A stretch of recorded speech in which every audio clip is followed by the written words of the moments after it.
Hello, hello, I'm back from the dead. And I probably have a functioning mic now, which is like a win or something. I don't know.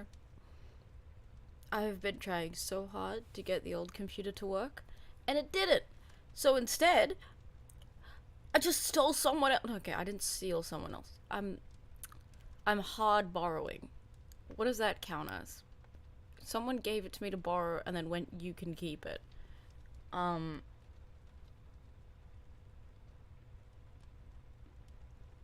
I think that's stealing. Or maybe it's a gift now. Either way, we got a setup. And it doesn't crash halfway through every stream ever. And also at the beginning of half of my other streams. So it's a win! I'm taking it. I'm so excited to be back. Yo, I went on holiday as soon as this got set up. And I didn't get to stream for like 3 or 4 weeks. But I'm back. And we're gonna stream. And it's gonna be great. The plan is we mostly do uh we mostly do maybe half Pied Piper, maybe half each. Half half this Harry Potter fic that I've been planning to read for a while. Half Pied Piper. I do need to catch up because I've missed quite a lot of parts. I should be up to like 19 and I think I'm on 13, which I mean really says something about how lazy I've been recently. Hopefully not too much, but it does say something. So I'm hoping to maybe catch up. Um, Maybe do two episodes a week for a little while. See where we go. I think it'll work, hopefully. But that's the plan. We'll probably start with Piper today, and then we'll do everything else. Thanks, Tora, by the way. The new screen looks nice.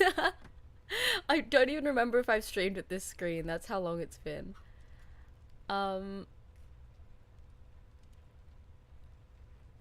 Oh gosh, I should say hi to everyone else as well. I see Tora's name so many times in chat. Okay, wait, hold on. My Streamlabs is dying, so I have to check it on a separate tab. That's really fun. Okay, wait. Hi, the official Mia. Hello, Callie. Hello, Percolite. Hello, 2019 K vibes. Did you really like 2019 that much? I didn't think it was that good. I'll do the banner. No worries. I think we'll do. I think we'll do Pied Piper first, and then we'll read. We will read a Jerry fanfic for the first time in years. I don't even know what part of Pied Piper I'm up to. Oh god, it's been too long. I need to catch up. Hold on. Hold on. Let's quickly look this up just to make sure I don't get this wrong. I think it's 14. Correct me if I'm wrong, but I think it's 14. I've never said that word before. Okay. It was the year before COVID, but like even then it was sort of shitty.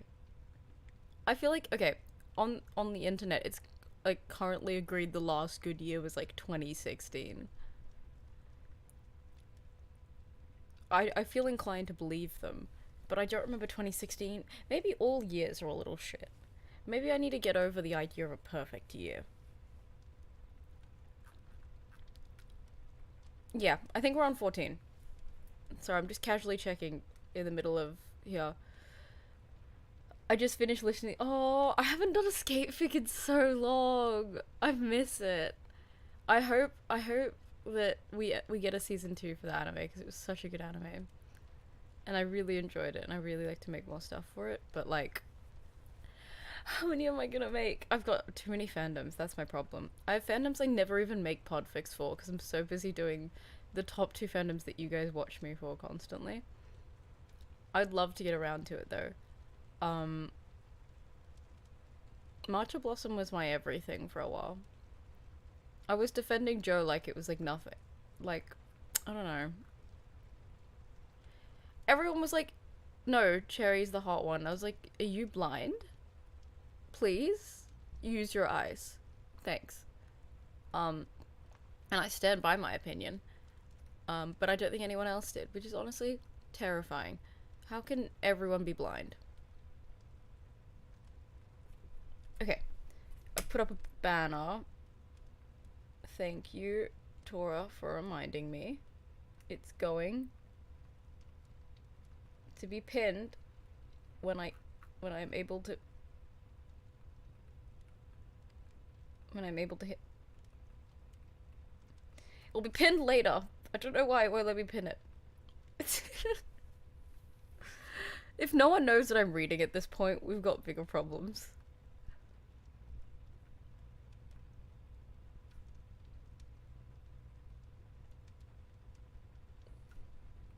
Oh, hi, Mineral.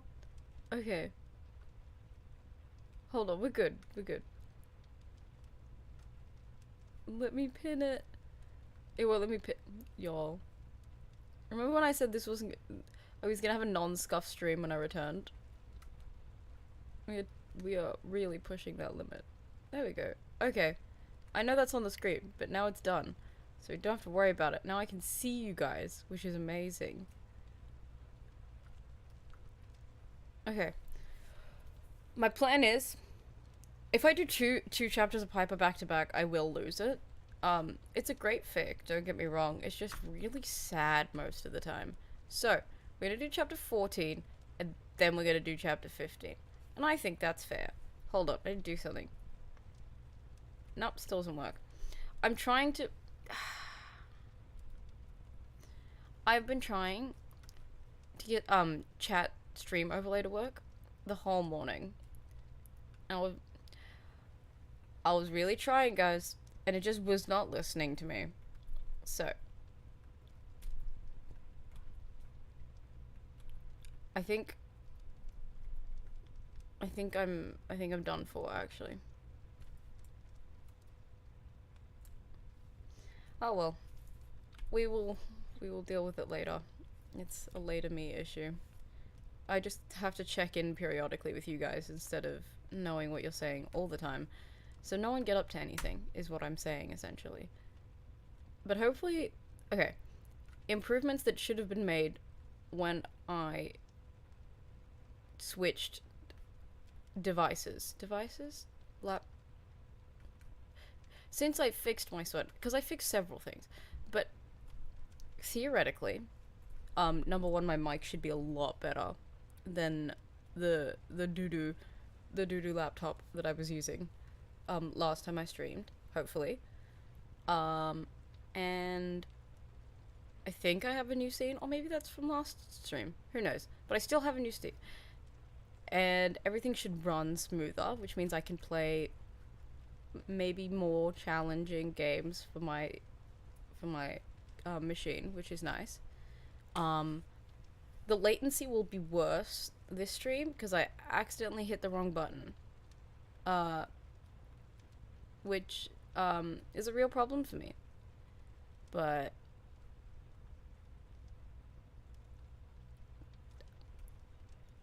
I mean, it's gonna be a one-time thing, hopefully. Hopefully I don't forget next time. No promises, because, you know, with me there are never any promises. But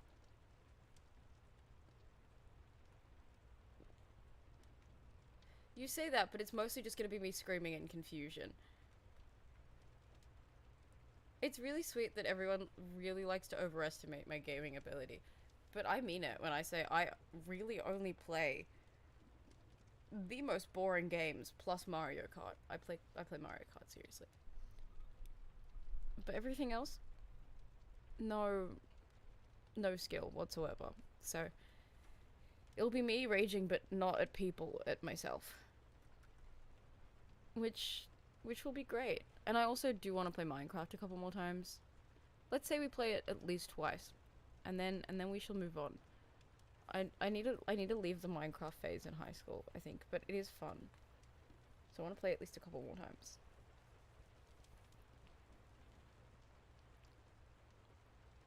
At least you played 2 games, 2019. Like, I'm only playing Minecraft. And last night I stayed up till like 12 playing a dating sim, so. But that was my fault, because I paid for the DLC but didn't save the data when I switched devices. So I had to get back to the end of the game. Which is embarrassing, because I didn't do it. So I wasted 2 hours of my life anyway. But it's fine, because I'll get it next time. Anyway, I'm getting distracted. We're gonna do Pied Piper first, chapter 14, and then we'll do the Gerific, and then we'll go back to 15, if we've got time. That's the plan. Anyway, let's go. Jesus Christ. Alright, I'm gonna record the intro for the video that will eventually be this podfic. Calm. I'm never calm. Okay.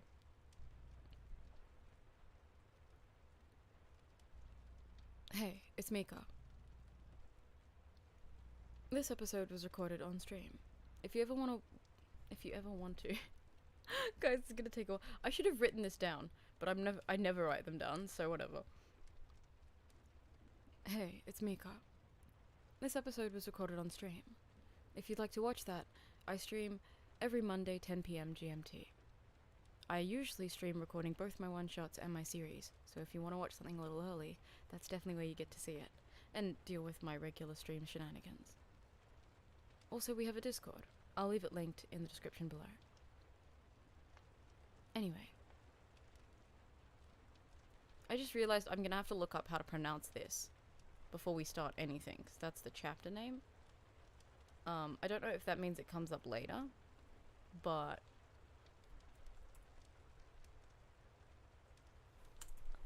Hold on. Pronunciation. Break K knees V nat E C. That seems wrong. Canis venatici. Canis venatici? That sounds like a disease. That straight up sounds like a disease. Holy crap. Okay.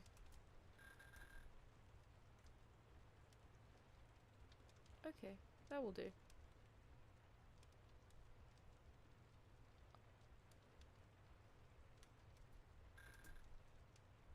Oh no. See, what I did, right, when I woke up an hour before I started this stream, and I'm not joking, it was an hour. What I did was I set everything up and then tested it, but clearly I didn't test it well enough.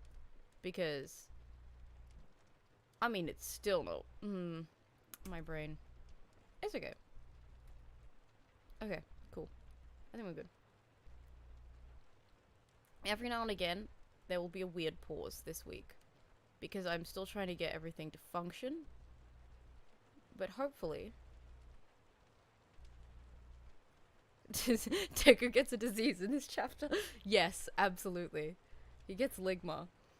And it's actually really debilitating, and we shouldn't laugh about it, guys. Because, like, what if he gets seriously hurt by that? We don't know. We can't take chances with these kinds of things, you know? We've got to treat them accordingly. And treat them with care. We shouldn't be making fun of it, really.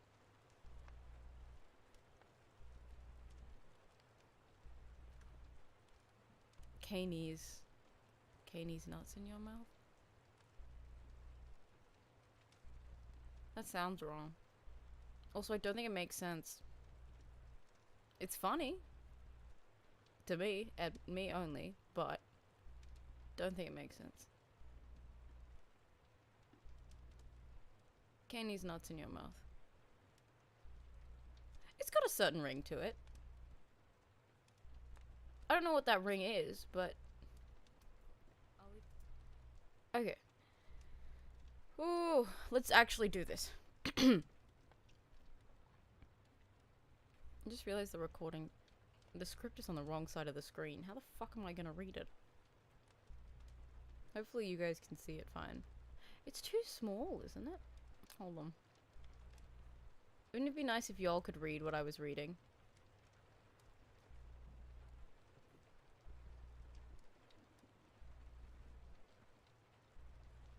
There we go. I totally tested this before I started streaming this morning.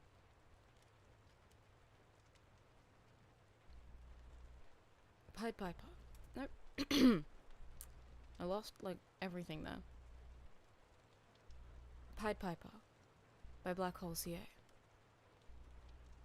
Chapter 14. Canis Venatici.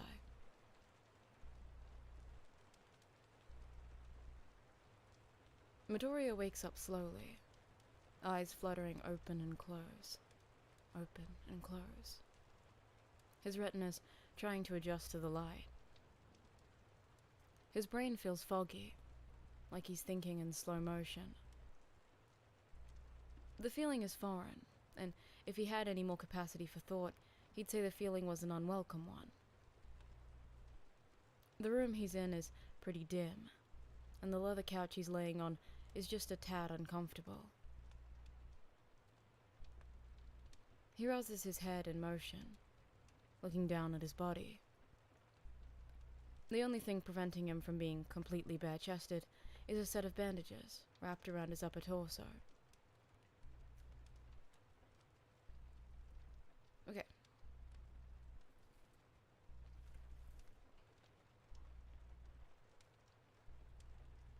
I'm just gonna like chuck stream chat at the bottom here so I can see what y'all are doing. Because I'm sort of worried. I don't know if that's warranted or not, but... You should say it like that and apologize if you pronounced it wrong for the memes. I could have, yes. But I'm a really serious podficker. Great. Yeah, this is actually my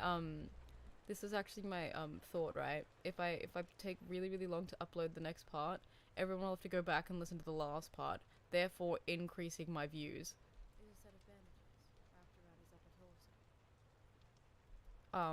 It was actually a really smart play by my books.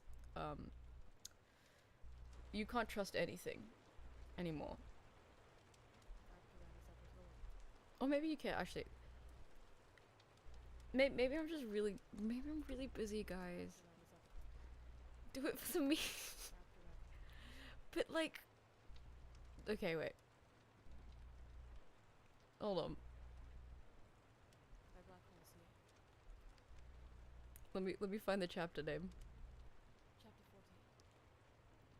Canis Venatici. We'll just split it here. We'll go to the end.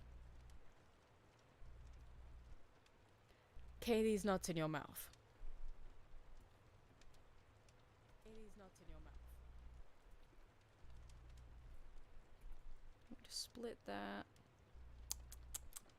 Just some Audacity magic. You can just hear me editing in the background, really, really slowly. Hold on. Hold on. Guys, I think I've done it.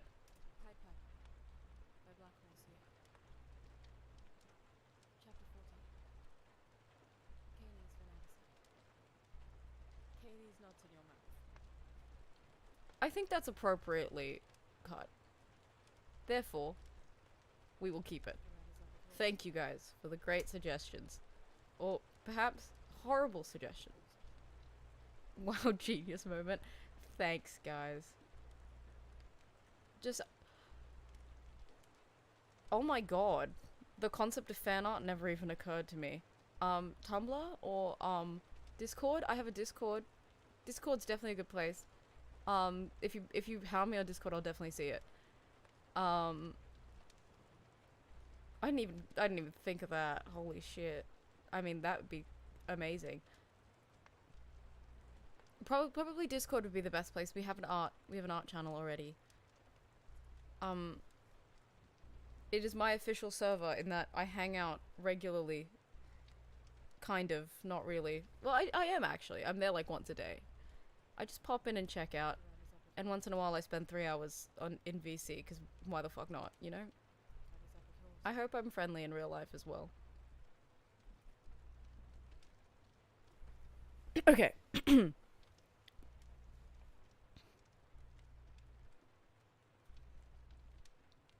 He really packed you full of... It's been a while, hasn't it? Okay. He really packed you full of painkillers. Probably a little too much. Midoriya slowly pushes himself up. It feels a little hard to breathe, and he reaches up to tug... Fucking hell. Sorry, no swearing. I'm just Australian. I don't know how to explain it. It feels a little hard to breathe, and he reaches up to tug that mask from his face. But Giran quickly stops him with a hand. Don't do that. You'll hate yourself for it later. Nope. What do you mean, some moments? I'm a really sweet person. Are you... Why are you always roasting me? I never did anything.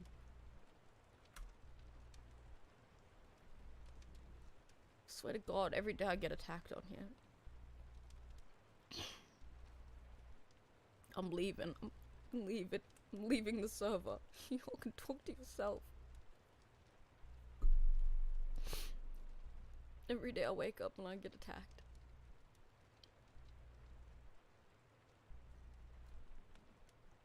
Can someone remind me what happened? I can tell you what happened because I read this out loud. You might have known about it. It was pretty big actually. What am I talking about? Okay, chapter 13. This dude got attacked. Midoriya's like half dead. And then instead of calling his friend, he misdials Giran, and now he's in a hospital bed with a bunch of villains around him. But they're friendly villains, sort of, you know? General fuckery, essentially. Fuck it. This is a 13+ stream because I can't stop swearing. If you're 9, leave. Also, you should have left before.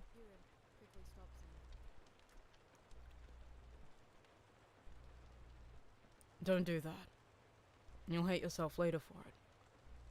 I made sure no one took it off despite Doc's insistence. Giran looks him over as the boy carefully pulls himself into a seated position. Whoever you were messing with certainly did a number on you. Midoriya lifts a hand to his head, feeling another set of bandages beneath his fingers, still not having said a word to the man. A mild concussion, gash on your side, and quite a few other scrapes and bruises. The 15-year-old finally croaks out a... Why am I here? The broker's glasses glint in the dim lighting of his office. You called me, though I assume it was meant for someone else. The vigilante groans, stumbling up onto his feet. What time is it? Giran watches him carefully to see if he'll actually stay up. It's about 30 minutes till midnight. I need to go. Nope, I hate that. Good. All the children should leave. I hate children, and I think they're all stinky. I need to go. The man sighs, walking back to his desk and tossing.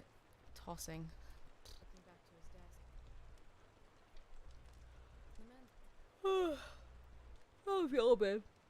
Sorry, I'm sleep deprived because of that dating sim. It's the one I played on stream, actually. Era 143. I was replaying it so I could get to the DLC that I also paid money for. Despite having less than $100 to my name right now, I paid for that instead of food. Say what you will, I've made choices. The man sighs, walking back to his desk and tossing a t-shirt at the kid. At least put that on. Your other one was covered in blood, you know. The man nods towards one corner of the room, Your backpack is over there. Both of your phones are waterlogged, though. Izuku curses as he pulls the shirt on over his head, the stitches in his side stretching. If you're gonna meet someone, you better take care of that head wrap as well.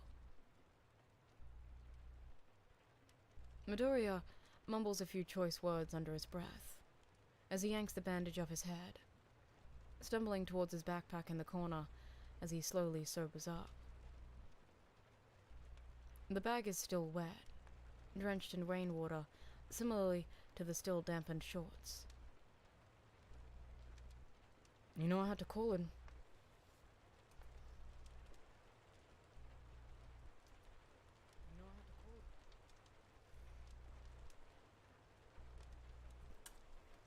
Let's retry that.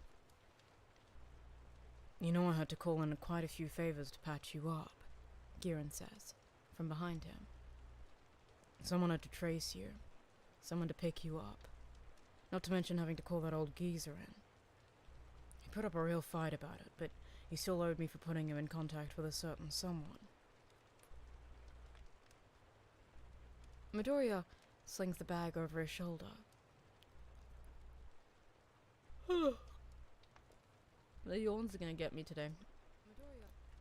I should have had coffee. But when did I ever make good decisions? Midoriya slings the bag over his shoulder, shivering when the cold of it starts seeping through his new shirt. I've got 200,000 yen saved up, so if it costs any more than that, you'll have to wait. The broker waves his hand casually, dismissing the statement. Consider it a favor, Giran says.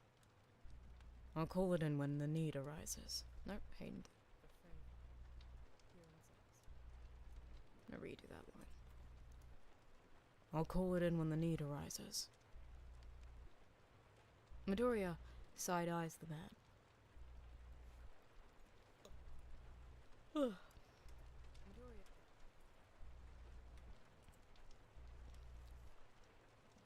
Midoriya side-eyes the man. The last thing the boy wants to do is owe someone like Giran anything. You know what's on my ethics card. If you ask for anything that's not on it, then favor or no, I won't do it. If that's not something you can deal with, then I can get the cash. Giran watches him with a knowing smirk. I wouldn't have expected anything less from Matsudafu's esteem. Redoing it. I wouldn't have expected anything less from Matsudafu's esteemed Pied Piper.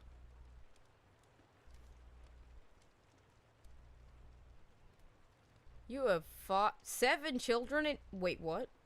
No, 2 children. I thought you had like 5 downstairs and 2 upstairs. I was like, 7 children in your house.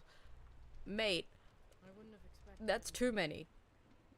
Actually, 1 is too many. But like, that's more.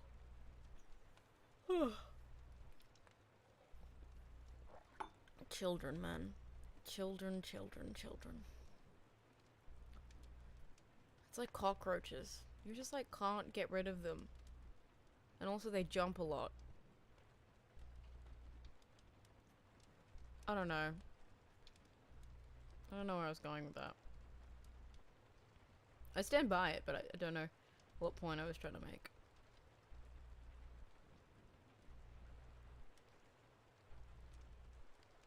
Midoriya makes his way back to where he'd last seen the girl, looking for traces of where she might have been taken. But whether or not there had been anything for him to follow, everything that had once been— looking for traces of where she might have been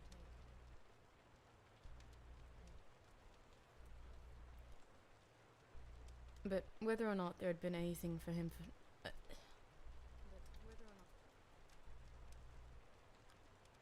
But whether or not there had ever been anything—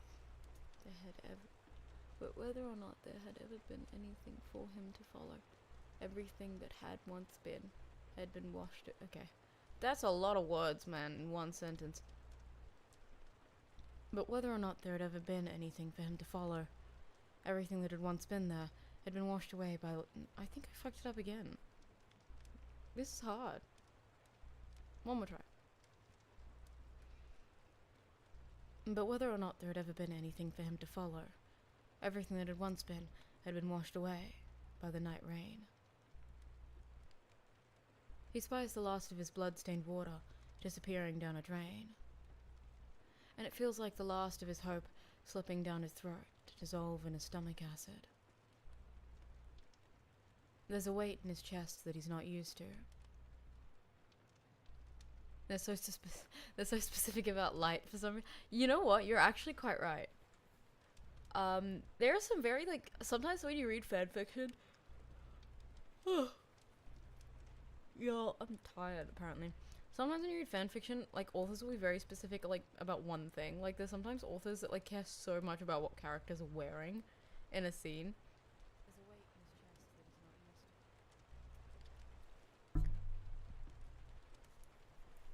used to. It's very funny. It always makes it easier to tell who's writing what as well. Alright.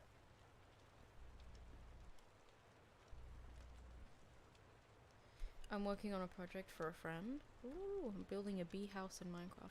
Everyone's getting so much done. Meanwhile, what am I doing? Nothing. That's what I'm doing. I'm just reading. Honestly, I like this though. This is a good time waster. Time waster slash sort of hobby slash sort of full-time, not full-time, part-time job.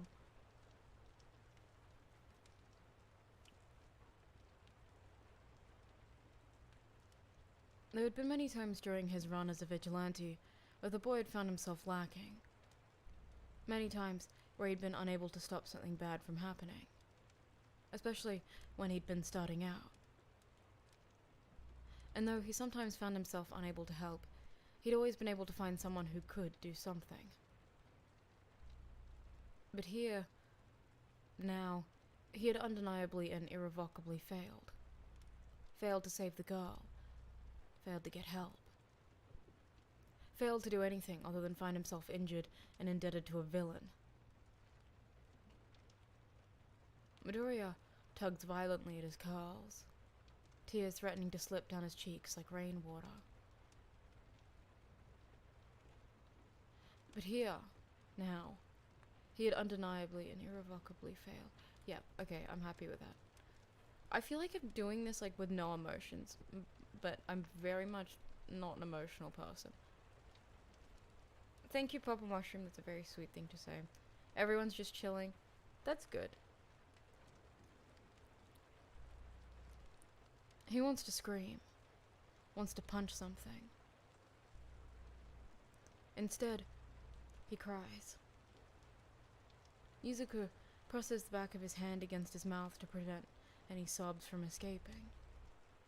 As he leans back against the alley wall, staring up towards the narrow strip of sky, to see the dark, monochromatic clouds rolling above him. The 15-year-old doesn't want to leave. Doesn't want to move. Even though logic tells him that the girl, Eri, won't return here. She left because of him. She'd gone silently because of him. Midoriya curses, pushing himself away from the wall. He fishes in his pocket for the new phone Giran had handed him before he'd left the man's warehouse. The vigilante paces the length of the alley as he dials 110. Put me on the phone with Detective Sakauchi no Masa. What do you mean, is this an emergency? Of course it's an emergency, Midoriya snarls, angry tears building in his eyes. Just put him on the damn phone before I decide storming the police station is a faster option.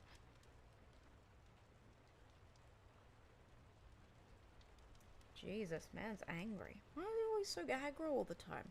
It's like he's like nearly dying constantly or something. Insane. You should stop rescuing children. Then you won't get hurt. Actually, you know what? I'm starting to sound like those assholes on Twitter. You know those guys that are like, why did he jump out of that window to save a baby? He's so stupid. He could have just left the baby to die. That's what I'm starting to sound like, and I don't want to be like that. So, you know what? You go, baby boy. You save that child. Or die trying. Slay. I don't know. I defaulted to gay. Says something about me. Hey Ace, I actually didn't see you there. How you been? Beep. Beep back. Respond only in beeps now.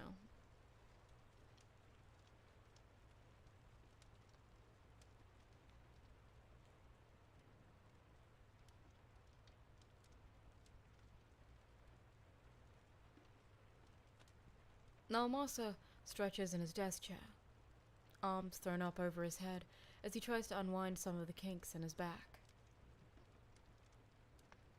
Sansa watches him from his own desk, chin perched in his paw. Long day? Sakauchi lets his arms fall, turning towards the officer with a sigh. The only prints we got with Piper's glorified glitter bomb were Hayayuzu, the UA student Piper came into contact with. What she told us matched Piper's description pretty well. She said she couldn't see his hair, but he had blue eyes this time. But he was evidently wearing gloves. So if there was every... I predicted the future? I predicted the future? So if there was every... Huh. I didn't know that.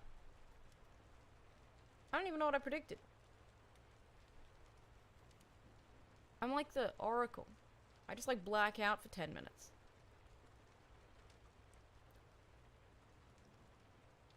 So, if there was ever any reason to doubt it was Piper that we're dealing with, then the gloves certainly dispel it. Naomasa leans his head on the back of his chair.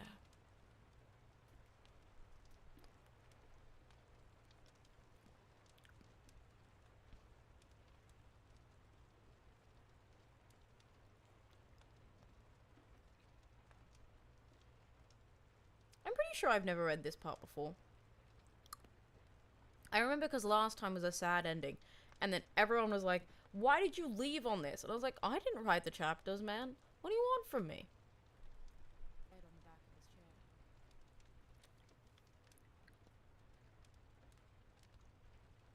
Well, to be fair, I'm on chapter 14 of this fic, so technically I have read this fic before 14 other times.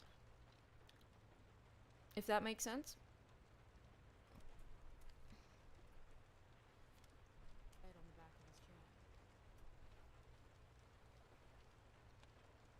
Evidently, Piper only asked her to bring Snipe out to meet him, and she was the one who offered to take it up to him. We brought in a specialist just in case we could see if they were able to sense if any quirk had been used on the girl, but they said they couldn't detect any outside quirk usage, so that's yet another dead end.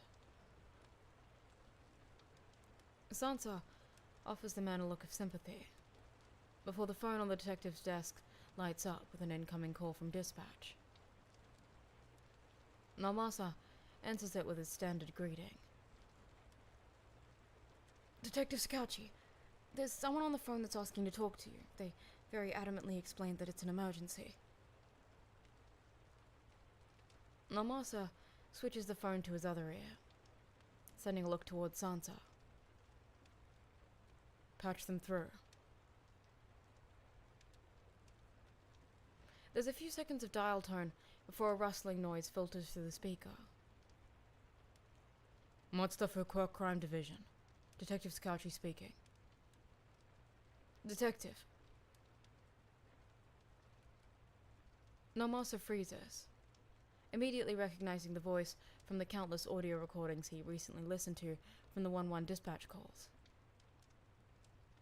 Piper. I feel like I should have done that as the fic described it being. Piper. The man releases the name like a breath as he leans back in his seat. District 6, Block 17. There's an alley between building 13 and 7. 4 or so hours ago I ran into a little girl. She had long white hair, red eyes, and a small horn protrusion on her forehead.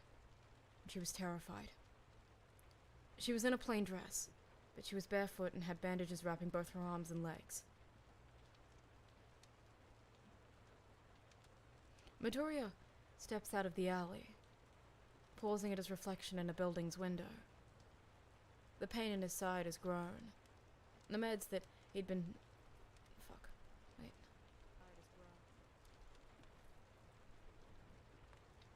The meds that had been in him slowly wearing off. He hadn't thought to check the wound after waking up, and does so now, lifting his shirt. She was running from a man who referred to her as Eri. He was tall, bold, muscular, and had some sort of crystallization quirk. When he first arrived, he was wearing a beak-like mask on the lower half of his face. I believe he could be a possible member of the 8 Precepts of Death. Midoriya presses the phone. I feel like I can take a bigger pause there.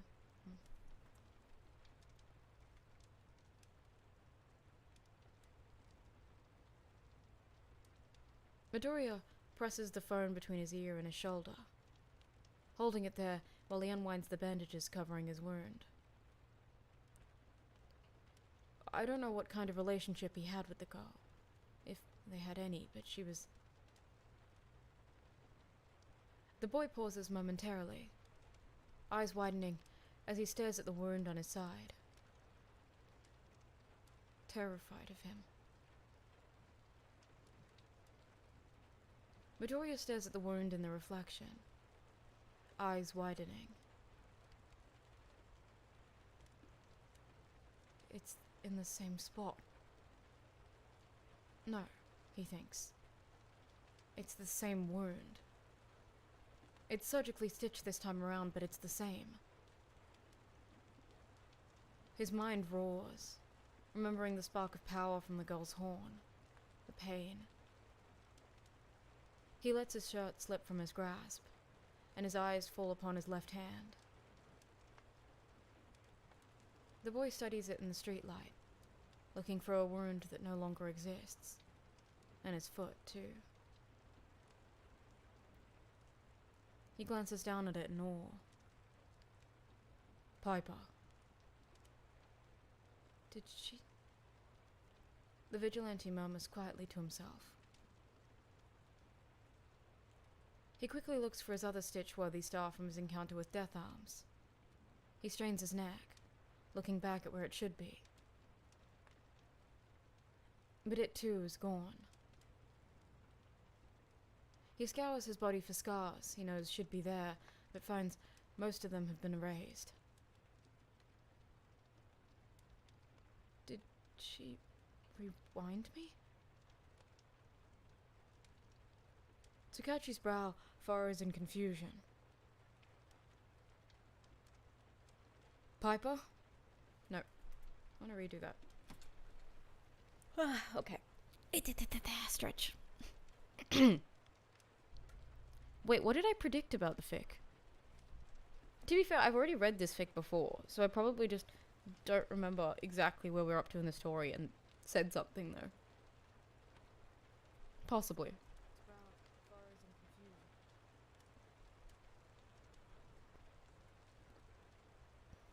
Or maybe I am actually secretly psychic. It could be that too. We never know.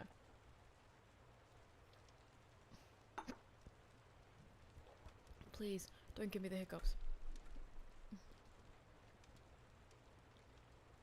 Okay, I'll watch it later then. Thank you. I'm very confused. I don't know what I predicted, but, guys, this is just proof that I'm powerful. You didn't know that, but I'm actually amazing.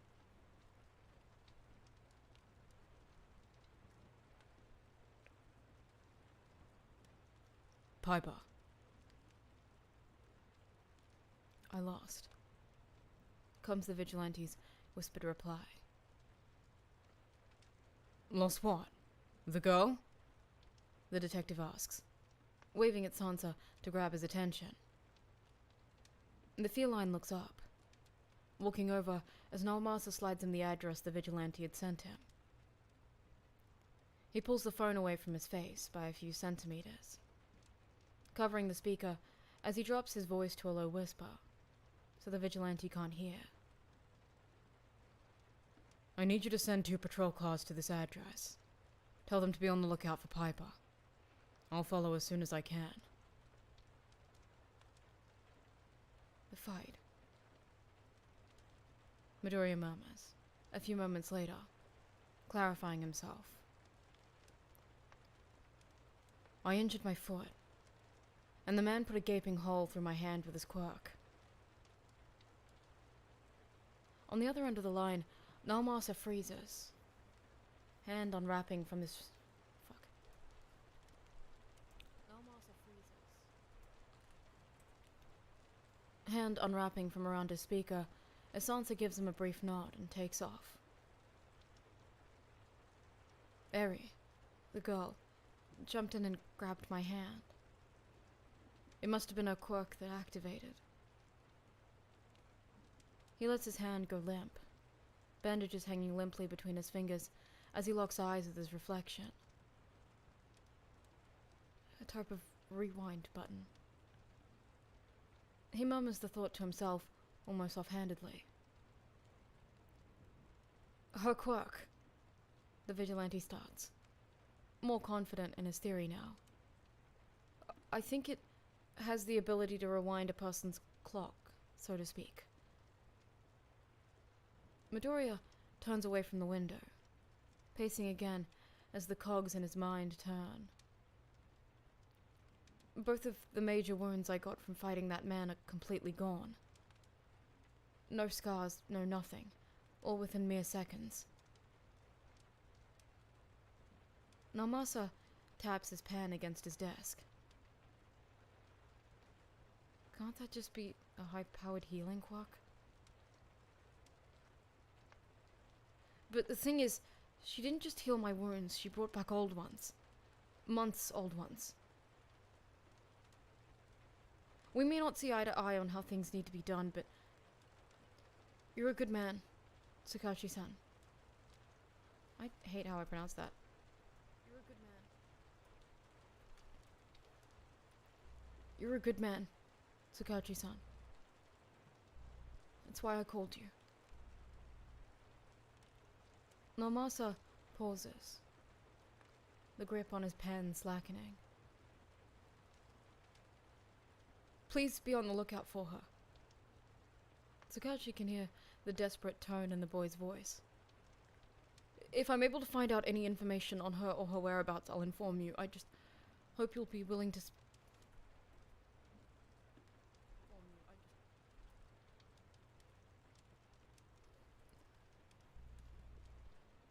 I hope you'll be willing to pay the same courtesy if you're able to find her first.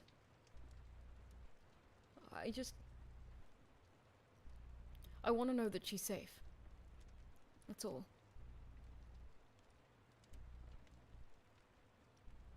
Naomasa opens his mouth to respond, but is cut off by the dial tone of an ended call.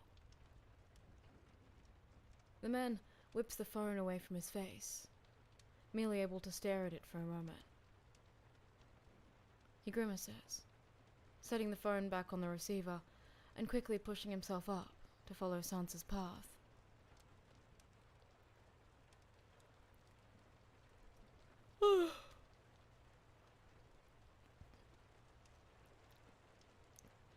Wait, map?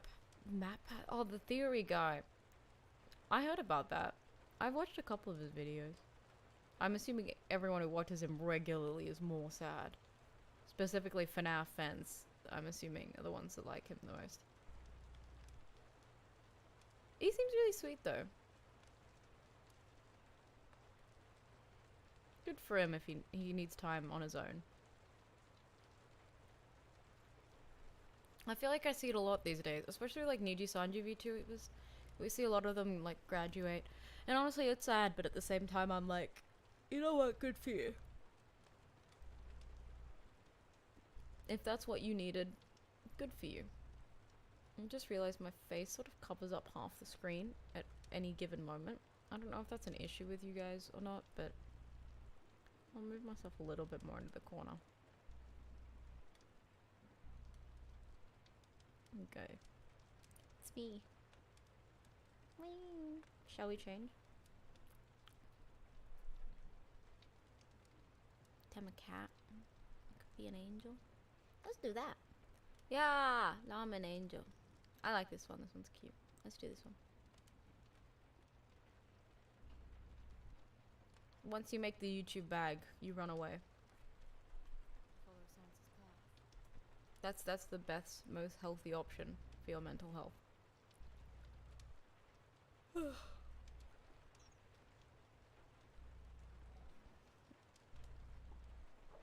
Well, there you go. There's still people running it. I'm assuming if he's still working behind the scenes, the content will still be just as good. Although I guess it is sad if he's the one making the videos, like as the face of it, the channel, then it's still sad, but it's good for him if he needs that. Okay.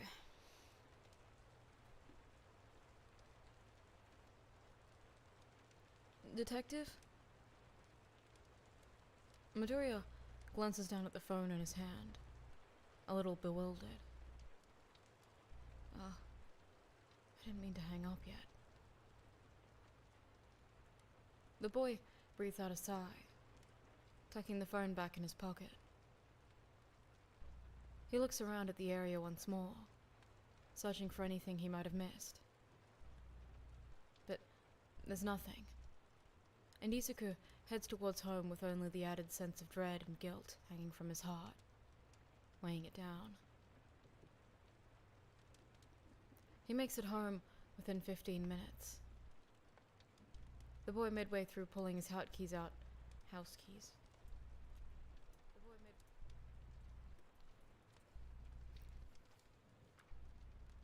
The boy midway through pulling his house keys. The boy midway through pulling his house keys. The boy midway through pulling his house. Guys, I can't do this. I'm stupid.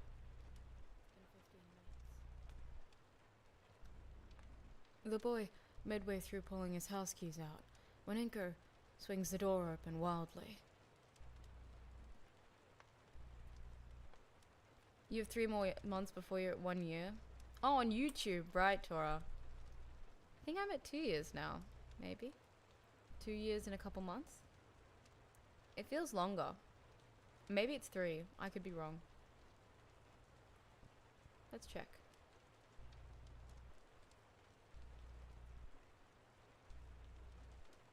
(2021) 13th of May. But that's a playlist, so technically it's the 30th of June 2021. Yeah, my first ever video was the 30th of June 2021 as a podficker. That's ages away. Jesus Christ, that's a long time, isn't it? That's a really long time, y'all. I've been doing this for too long. Jesus.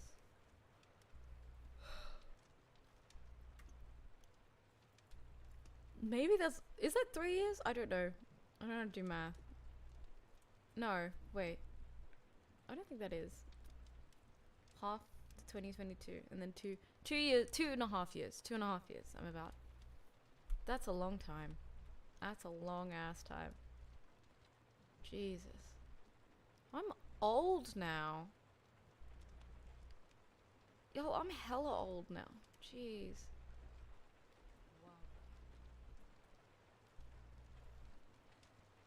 It's not that bad. The quality of the recording is pretty bad. But I stand by it. I still listen to it once in a while. I just had really bad mics back then because I was recording on my phone. Okay. Izuku! His mother storms up to him, immediately throwing her arms around him and enveloping him. Izuku! His mother storms up to him, immediately throwing her arms around him and enveloping him in a bone-crushing hug. He tenses at first, the move sending bright sparks of pain flying through his side. But he eventually relaxes into her hold. I tried calling you so many times and it just kept going to voicemail, she sobs. It's almost 1. Where have you been? Sorry, Mom. Midoriya clings tightly to the back of his mother's shirt, hugging her back. There was a big hero-villain fight. Everyone went into a big panic and I lost my phone in it. I was there when it broke out and stayed to give some officers a statement. He breathes out the lie, acid burning in his throat. There ended up being a big crowd and the police had a bunch of streets blocked off and everything was just an absolute mess and I got lost. He lets his head fall into the woman's shoulder, eyes open and staring down at his feet. His whole story is a lie this time. A story boiling...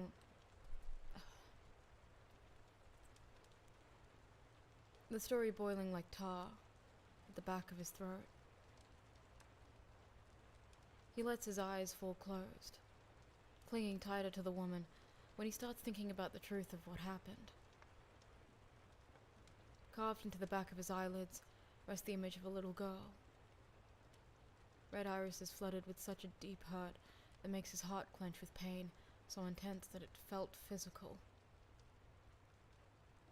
I feel like I hate how I delivered that line. His eyelids rest the image of a little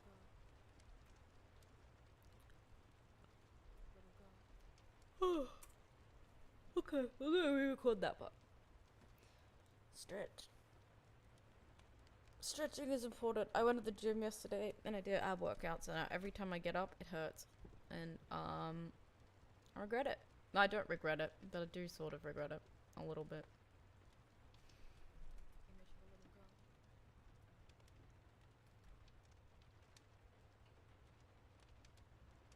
I don't know how many I've made. I don't think I want to know. I've had a lot more time to make them as well. So, fair enough.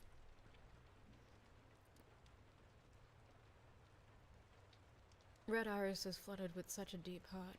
I want to redo the whole sentence, actually. Change my mind.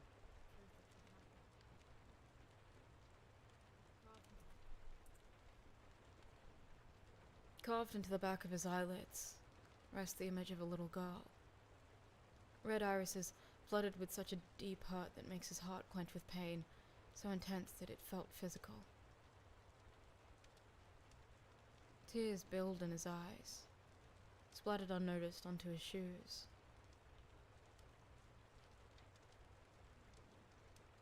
Inko slowly unwinds herself from him, grabbing him by the shoulders as he shoves his tears back. She searches him for wounds, and upon not seeing any visible one, pulls him into a quick hug.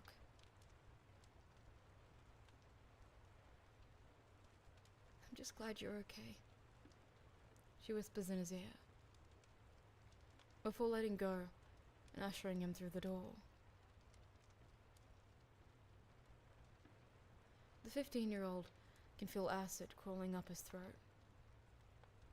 Because even if he's okay, even if he's alright, she isn't.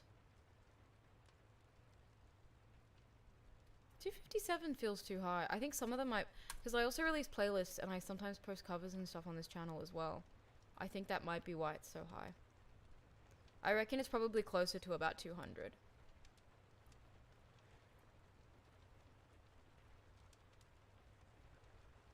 Probably.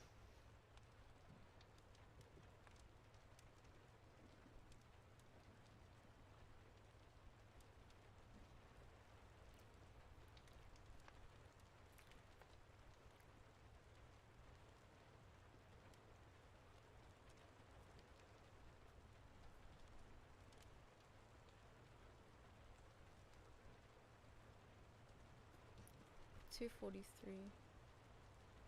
About $243. Something like that.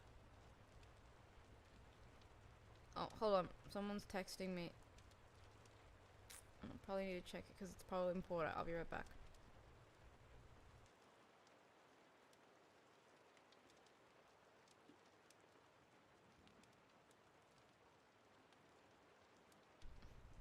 It was not important. Never mind. Who cares? I need to stop checking my text on streaming anyway. I can see it because my phone's recording for YouTube Studio. I just always see what people are texting me. It's called multitasking. Keep up with my social life while also visibly busy online. Okay. Nearly done with this chapter. Casper, your desk chair hurts. I have a great suggestion for you. I've been doing this for years. You should just get a bed desk. That's what I'm doing. No back problems in my bed desk. If anything, I'm suffering with sleep problems because I sleep too much. But the point I'm making is no back problems. It's great, man. Just stream straight from my bed. No moving necessary. I get up, immediately stream. I mean, no problems here. Seriously. Killing it. Actually killing it.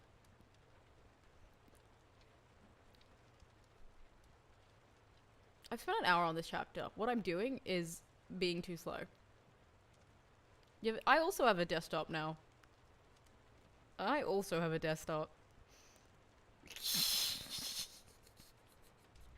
I am living it up, y'all. This is the stupidest thing I own. It's great.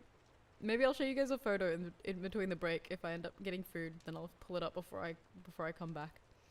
Hold on, so you guys can see exactly how absolutely insane this setup is. It's absolutely deranged, and I love it. It's so stupid. Okay, back to recording. Let's finish this off so we can do something else. Let's get something done today, you know?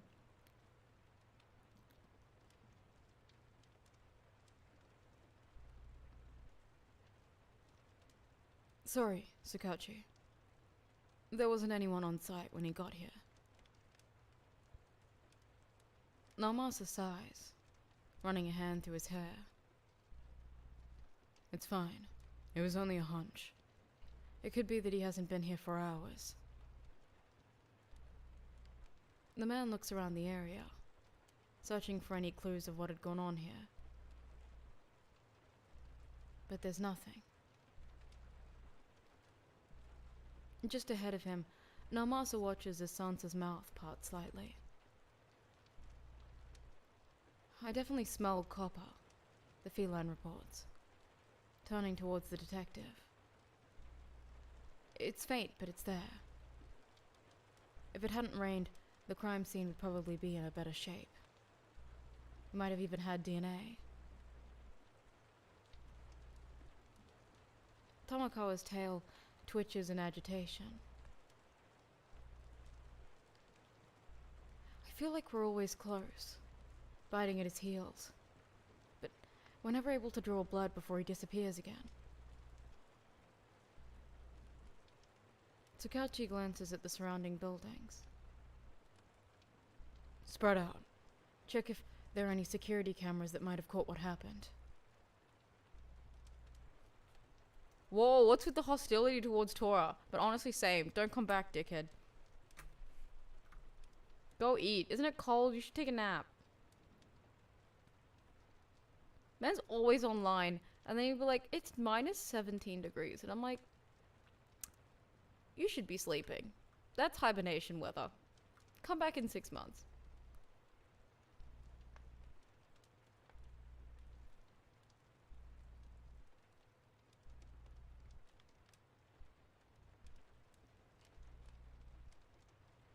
In the end, they come back with only one set of footage from a building across the street, from the location Piper had given them. The video is a little grainy, and there isn't any audio, but it's the best shred of evidence that anything had even happened there outside of the vigilante's testimony. Naomasa sits at his desk, rewatching the footage as his brows twist up in confusion. So the girl runs out scared, Tsukauchi states. Presumably the bald quirk user he mentioned. Piper fights him off, gets beat up, and then the girl willingly leaves with the bald figure.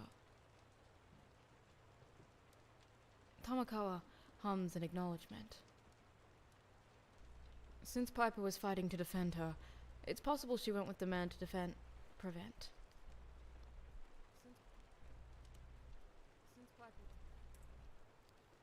Since Piper was fighting to defend her, it's possible she went with the man to prevent anything worse happening to him. Naomasa sighs, pinching at the bridge of his nose. Did the facial scans bring up anything on the bald guy? Tamakawa's whiskers twitch. No. We got a pretty clear shot of his face, so whoever he is, he's not registered in any police databases. Tsukauchi grimaces. What about the Quirk database? Is there anything similar to his that pulled a match? There's a lot of registered crystallization.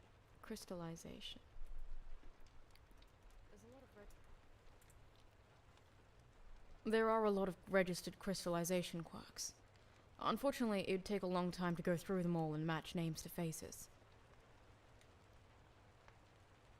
Tsukauchi's headache grows. What about the guy that picked Piper up after the fight? The feline nods, sliding a file he pulled across the conference desk they'd set up at. We did get a match, but I don't think you're gonna like who it is. Naomasa flips it open, quickly scanning through all the information. You're telling me a fully fledged villain grabbed him?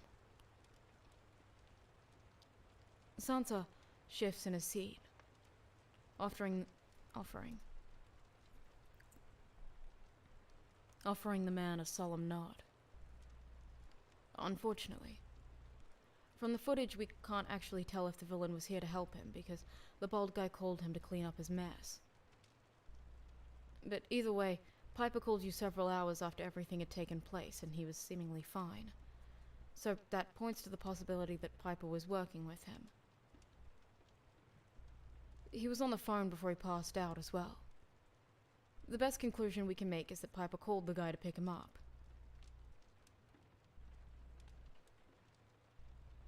Naomasa props a hand on his chin, staring tiredly at the folder in front of him. It just doesn't fit Piper's MO. He'd be more likely to turn the guy in than work with him. And just looking at this file, it doesn't fit the Louis guy's MO either. He's more of a loner, so him working for either of the sides in this just doesn't fit. Piper was bleeding and unconscious when Louis picked him up, so there's no way he'd have been able to fight the guy off either. Naomasa rubs at his temples. None of the then part is making sense. Bringing Louis in is the only way I can really think of to help us figure this out. Knowing what side Louis was working to help, and whether he was the one Piper called last night or not, I don't know if it would help in the long run, but it's information we could use. Nom nom nom nom. I am just yawning all day today. You've had bedhead for nearly 12 hours? Try 12 months, dude. But it's information we can use. It could be horrible. I don't even know what I meant by try 12 months. I was just imagining really, really curly hair after 12 months. I imagine it'd be absolute hell to get that untangled. I wasn't even trying to be, like, bitchy. I was just... the concept. I don't even have curly hair. I was just thinking of the concept. Good night. I know technically I should not be encouraging my viewers to stop watching my stream, but honestly, if it is below 5, like 5 degrees Celsius or whatever that is in Fahrenheit, go to bed, man. It's too late. Information I stand by that. How are you not brushing your hair? You don't get like bored? I always do it when I get bored. I'm like, I haven't done much today. Maybe I'll brush my hair. Ace, you should brush your hair. That's really long. It's information we can use. Okay, back to recording. It had been a little less than 24 hours since Piper's call, and he'd spent a good majority of the time he could have used for sleep, watching through different surveillance footage. He'd crashed on Misaki's couch, since it was closer than his own home, and had woken up at 6 to do it all over again. Takauchi gently lays his head down on the table. Not to mention that we know for a fact he's seen an unconscious Pied Piper up close. If he could give us a better description, that alone could end up being a game changer. Piper wasn't in his usual vigilante clothes, so... Namasa groans, tugging at his hand. Hair. Namasa groans.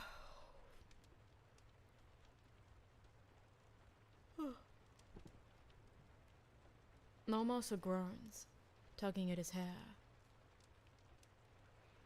It's so hard to think on only 4 hours of sleep. If you're not careful, you're going to be going bald before too long. Nope. If you're not careful there, you're going to be bald before too long, Tamakawa teases. I already found a grey hair last week, Takauchi murmurs. The offhanded comment drawing a small smile. Small laugh, not small. The offhanded comment drawing a small laugh from the other man. Sansa offers the detective a small smile. Watches as he slowly unravels his hand from his hair. I feel like I'm just like not reading the words on the screen. Watching as he slowly unravels his fingers from his hair. You've been working hard, Sakauchi-san. Take a break, go home, and get some actual sleep. I'll have someone send out an alert to bring Louis in, if anyone sees him. Sakauchi finally stands back up, sliding the folder back towards Sansa as the feline stands. Oh. Shit. Sliding the folder back towards Sansa. Gee. Retry that. Sakauchi finally sits back up, sliding the folder back towards Sansa as the feline stands, picking it up. Get pictures of the little girl and the bald guy as well. Have them send all the officers doing patrol and have them on lookout. Also, email some copies to the local hero agencies as well. Of course, Tamakawa assures him. Now, go get some actual sleep, detective. The rest of us can handle this until tomorrow. The two of them pause at Sakauchi's desk, waiting for him to gather a few of his things before they head towards the elevator. From here on out, most of what we'll be doing is just... From here on out, most of what we will... From here on out, most of what we'll be doing is just another waiting game after all. The duo waits from the lift to ascend, watching as the number on the floor indicator slowly changes. I hate waiting games. Nope. I hate waiting games. The officer glances over towards him, slowly bobbing his head in agreement. We all do.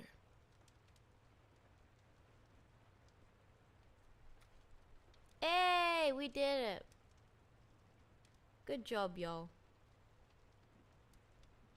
Straight hair must be like a lot easier to manage in terms of like detangling.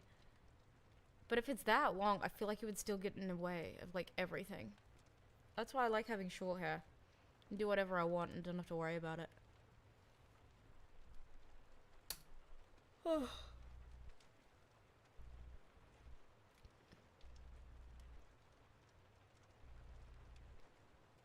Thanks for watching the video. If you like this podfic, maybe like it, maybe subscribe. Maybe leave me a fun comment. Actually do that one, I like that one. And go watch Scott Pilgrim. It's good. I promise.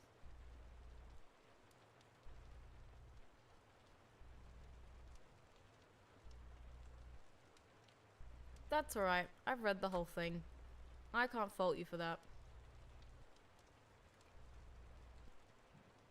As long as you enjoyed it, that's all that matters.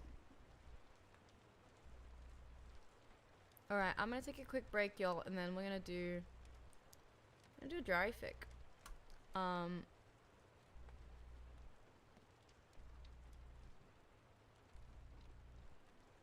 It's gonna be great. This is actually really funny. My first ever fanfiction I recorded was by Tamer of Dark Stars. So you could say I'm a fan. It was a really good fic. I texted them about it and they were like, it's totally fine.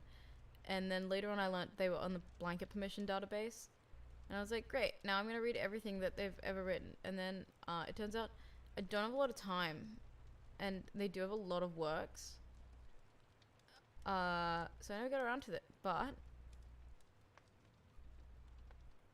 I did read one of their fics way back. And I can't wait to do the rest of them. It'll be great. This was the first one I ever did. Anyway, I'll be back in about 5 minutes. I'm just gonna get water. So, y'all be good.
ever get the feeling that someone's watching you? It's me. Me, bitch. I forgot to put the tracking on my phone. Whoops. I really ruined that. I really ruined that bit. Whoops. My bad. I'm back. Properly now. Even my face is working. You know it's a good day when your face works. Hold on. Okay, now my face works. Yay! Hello. I'm back. We're gonna be reading. That sounds weirdly. Anyway. We're gonna be reading a dry fic. I'm reading a dry fic. My brain really does not want to work today. I don't know what to say. So let's do it. But first let's change the background noise, cause like we need to make an atmosphere or something, you know? Maybe do this one. Oh, this is fun. Yeah, this was great. Let's do this. We're creating ambiance. Words are hard. I always feel like somebody's watching me. Oh, I did it again. I always feel like somebody's watching me. And it's me. I'm always watching you. He sees you when you're sleeping. He knows when you're awake. He knows if you've been bad or good, so be good for goodness sake. Oh, better watch out. Better not cry. Better not how I'm telling you why. I really got into that, and I don't know. Interesting. I don't even like Christmas songs that much. I just really got into it for no reason. Anyway, let's go! Another intro recording.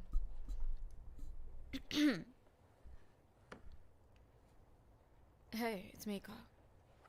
I was gone for a while there, wasn't I? If you missed me, maybe check out my Discord. We chat about shit and whatever. Can I say that? Yeah. Anyway, I'm planning on recording and uploading pretty regularly from now on. But if I don't, feel free to get mad at me in the comment section here. It won't do anything, but it is entertaining, and it's nice to know that someone thinks about me, so. Anyway. Starting Again by Tamer of Dark Stars.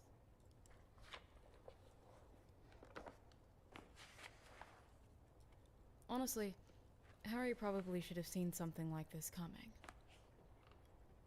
Or maybe not. Whatever. It wasn't any stranger than anything else that had ever happened to him. Harry hit the wall of the corridor shoulder first. Nope.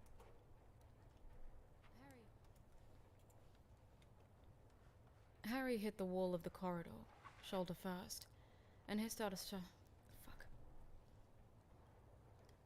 Harry hit the wall of the corridor shoulder first, and hissed out a surprised breath as Pansy Parkinson put her hands on her hips. She was scowling at him like she hadn't just thrown the hero of the wizarding world into a small dark corner with no concern for his personal safety. Which Harry felt was just the tiniest bit rude. Pansy? Harry asked, more than just a little surprised. Potter, she countered, folding her arms over her chest. For a moment, they stood there, looking at each other. Harry rubbed his shoulder, which did kind of hurt, and Pansy stood there scowling. Harry guessed she was trying to be as intimidating as possible, which was sort of adorable, considering she was a full head shorter than he was. Can I help you? Harry finally asked, feeling like he was missing something. After all, it wasn't often that Pansy Parkinson deigned to speak to any Gryffindor, let alone one she'd very loudly and clearly hated for years. No. Yes. I guess. Thank you, Pansy. That was very helpful. Would you shut up, Potter? I'm thinking. Well, don't let me stop you. A mildly uncomfortable silence fell. Harry could just hear the students chattering away in the Great Hall, and his stomach gurgled unhappily. He thought longingly of the pastries, and wondered if the other students were enjoying them. He glanced at Pansy. Pansy was still examining him. She'd cut her hair, Harry noticed suddenly. It was sharper, angled over her face. He opened his mouth to tell her that it looked nice, and then closed it again. He didn't really want to get punched, and he figured that he'd probably be the...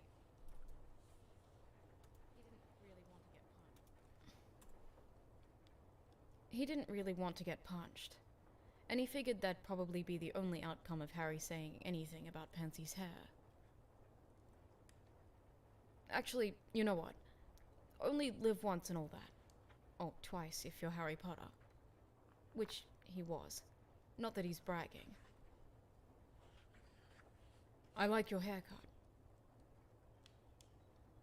Pansy blinked twice in quick suspect.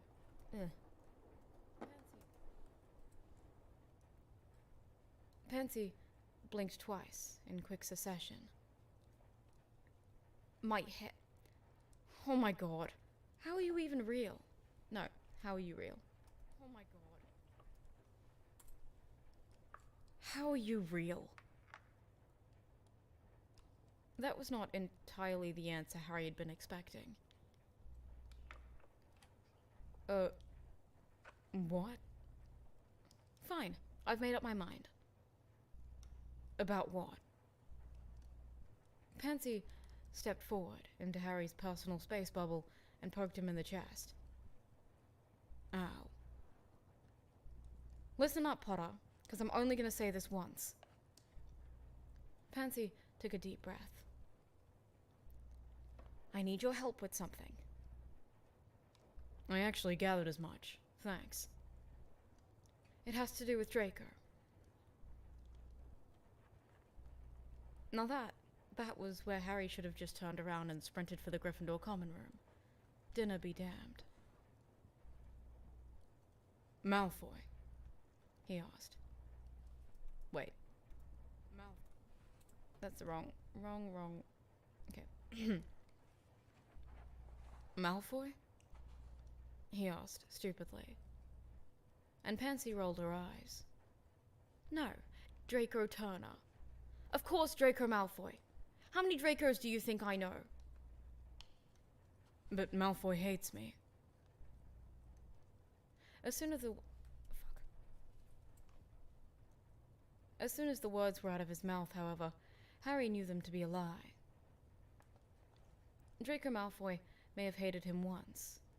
And yes, the feeling had been entirely mutual, but recently in this strange 8th year back at school after the war, Draco Malfoy and Harry Potter had come to a sort of awkward ceasefire. Awkward because Harry hadn't been within 10 feet of Malfoy since they'd returned to finish their schooling, despite nearly sharing every class, as well as all the meal times. In fact, if Harry had been a more suspicious individual, he'd almost say that Draco Malfoy had been avoiding him. Oh no, my sister's turning on a tap really loudly.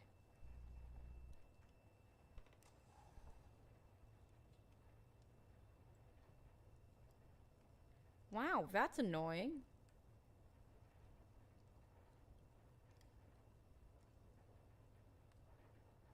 Has it always sounded like that?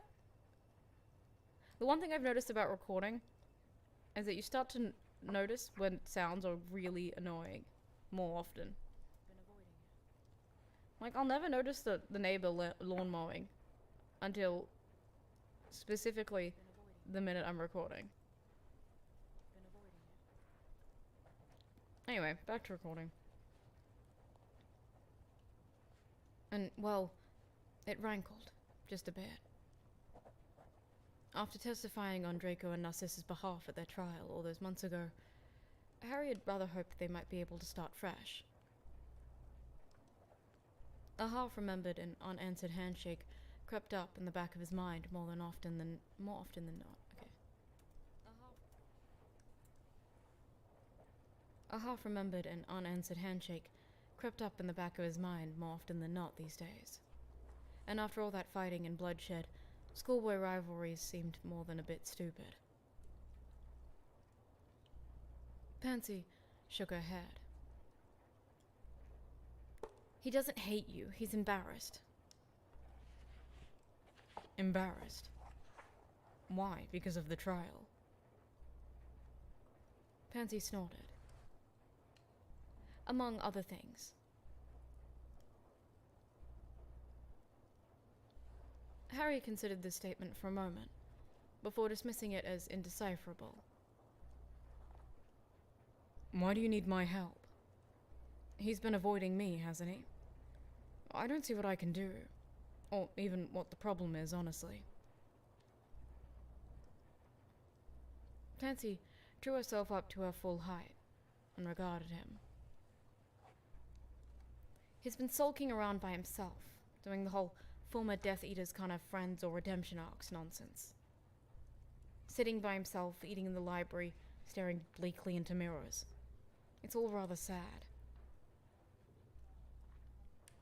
That did sound rather sad. Harry frowned, trying to remember the last time he'd seen Malfoy in the Great Hall for a meal. So what do you want me to do? Pansy smirked. The boy needs a friend, Potter. He won't talk to any of us Slytherins, and we're starting to get concerned?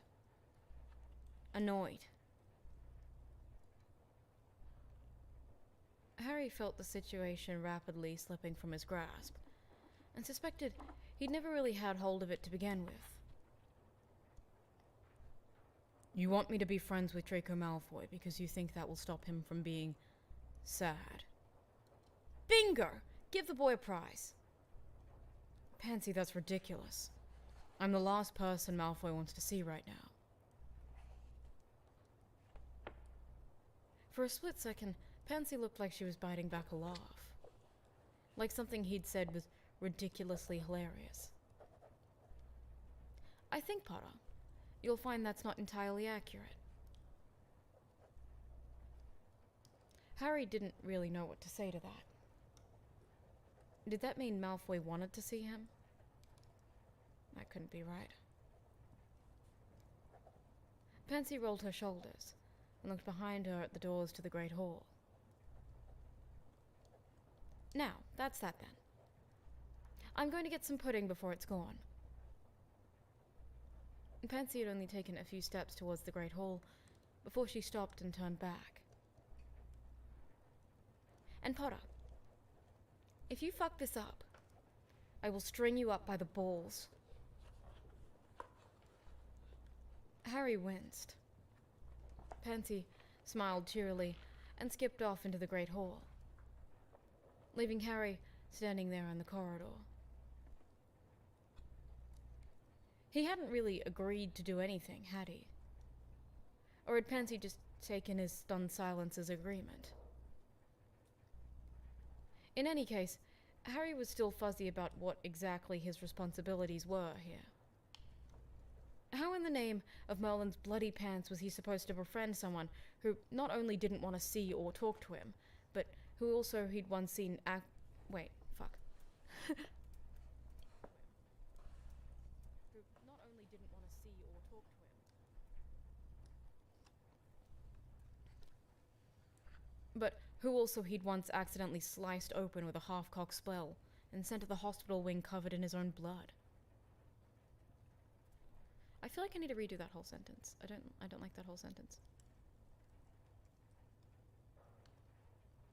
Hold on. Guys are redoing it. In any case, In any case, Harry was still fuzzy on what exactly his responsibilities were here.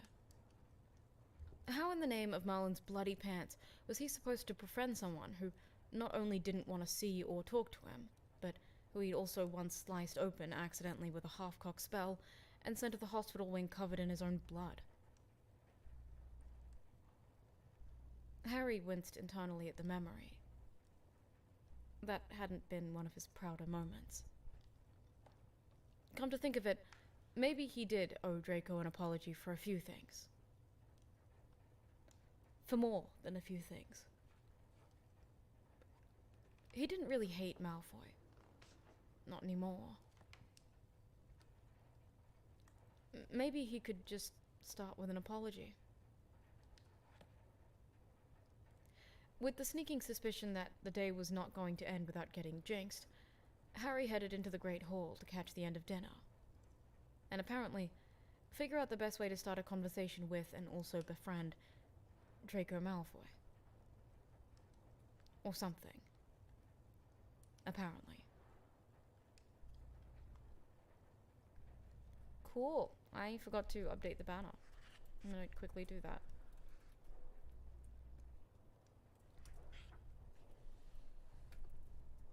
Starting again. Whoops. There we go! I should have put that in ages ago, but I didn't, because I'm dumb.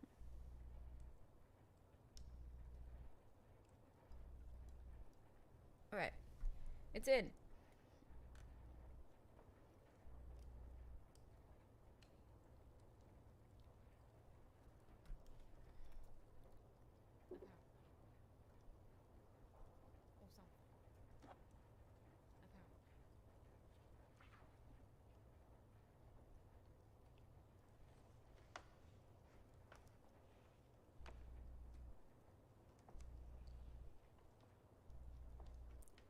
As it turned out, the first step to befriending Draco Malfoy was actually finding Draco Malfoy.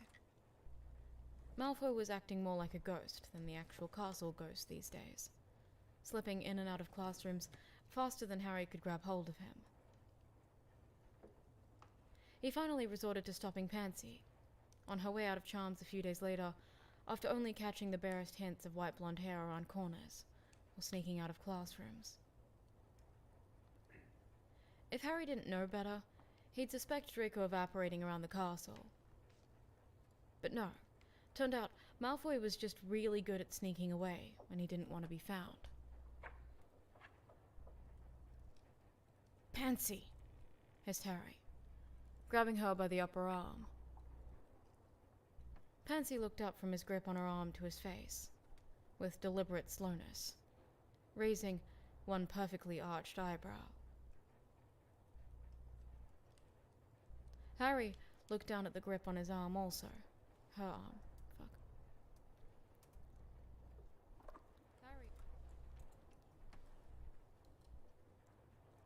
Harry looked down at his grip on her arm also, and slowly released her, raising his hands in defense. Pansy sighed and waved Blaise Zabini, who was watching with avid interest, to go on without her. They had a silent conversation, consisting entirely of raised eyebrows and scowls, before Blaise huffed an irritated breath, threw up his hands, and stalked off down the corridor. What is it, Potter? I've got Transfiguration homework. I can't find Malfoy, Harry whispered, looking both ways down the corridor. They were alone for the most part. The corridor had emptied... Fuck. Hey Jaden, how are you? They were alone for the most part. The corridor had emptied rather quickly, after Flitwick's lesson had wrapped up. Pansy raised an eyebrow. What do you mean you can't find him? He's in literally every one of your lessons, Potter. You sit across from him in the lesson we just had. Right, but... Harry swept his hand dramatically to motion to the empty corridor. Do you see him? He's apparating. He has to be. No one is that sneaky. Pansy snorted. No, he's just good at running away from the things he wants. What? Nothing.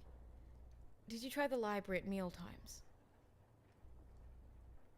Harry opened his mouth, then closed it. No, he had not. Pansy sighed dramatically, like he was an affront to her very state of being. Go to the library instead of the great hall around... Oh, God, nope, it got me. Go to the yawns are really getting me today. Okay, stretch. Go to the library instead of the great hall around dinner time. Bring food. He's probably not eating. Harry opened his mouth, then closed it. No, he... Okay. I just read ahead to the top of the paragraph again. He's probably not eating. Well, why did I do that? Harry nodded, hoisting his bag up on his shoulder. Library. Dinner, food. Got it. He paused, considering Pansy. You really care about him, huh? Pansy shrugged, trying to look like she didn't care, and failing pretty miserably at it. He stuck by me through some pretty dumb... No.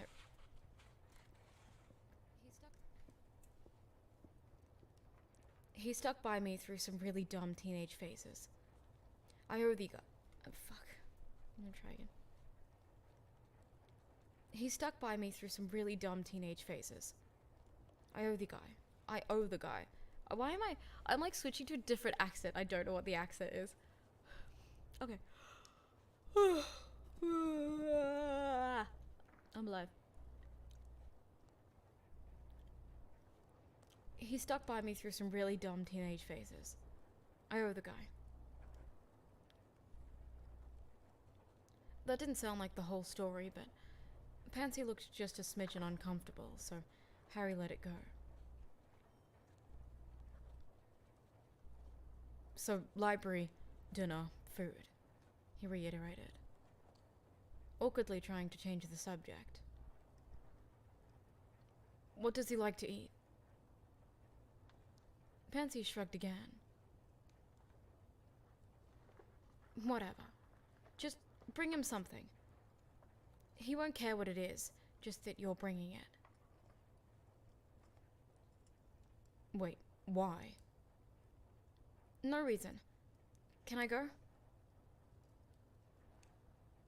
Harry squinted suspiciously at her before stepping aside. Pansy swept past him in a cloud of some kind of expensive perfume, and Harry turned to watch her go, feeling strangely like he'd underestimated Pansy Parkinson, back when all she was to him was Malfoy's shrill and irritating friend.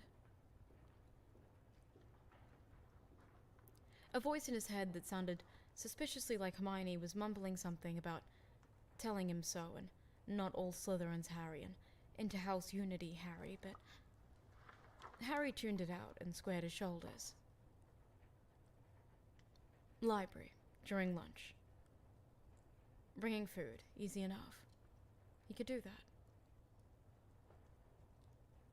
So why did the thought of bringing Malfoy dinner in the library make his palms sweat and his heart race? Maybe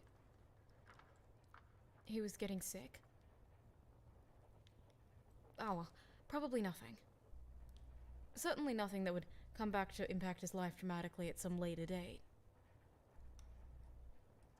Harry wondered if Malfoy liked pumpkin pasties, not pasties.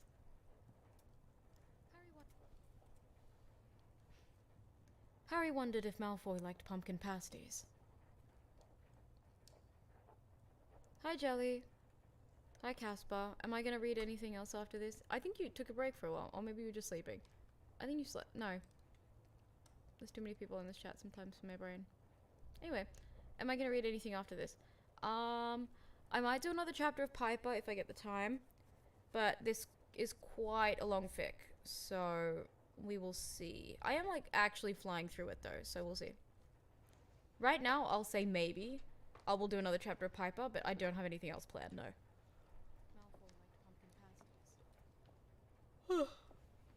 Today is pure reading. Just reading. Nothing but reading. Nothing but reading. To some, that's boring. To me, this is mostly just really good, relaxing background noise. And a fun activity.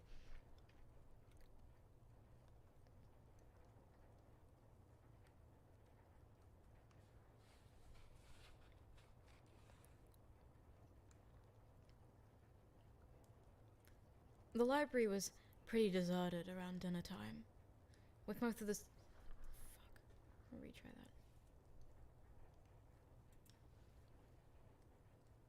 that. The library was pretty deserted around dinner time. Come on. One more time. We can do it. Whew. Water. Honestly, fair enough. Minecraft building is very relaxing.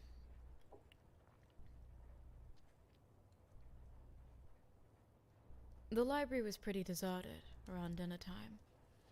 With most of the okay. The library was pretty deserted around dinner time, with most of the students packed into the Great Hall and not particularly worried about studying. Harry stood in the doorway for a moment, holding a few warm dinner rolls wrapped in napkins, and feeling suddenly unsure of himself.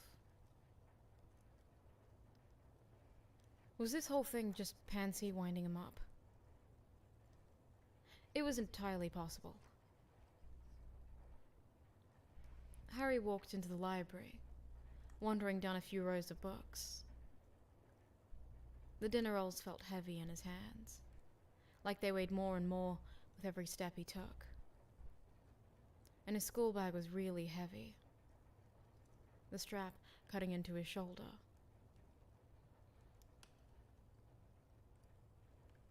Harry rounded the corner, past a bookshelf crammed full of bulging Care of Magical Creatures textbooks. And there he was, tucked away in the back of the room by a big bay window. Draco Malfoy had books spread out on the table in front of him, and was scribbling away at a roll of parchment, sleeves rolled up to his elbows and ink smeared on his fingers. There was a white bandage wrapped tightly around his left forearm.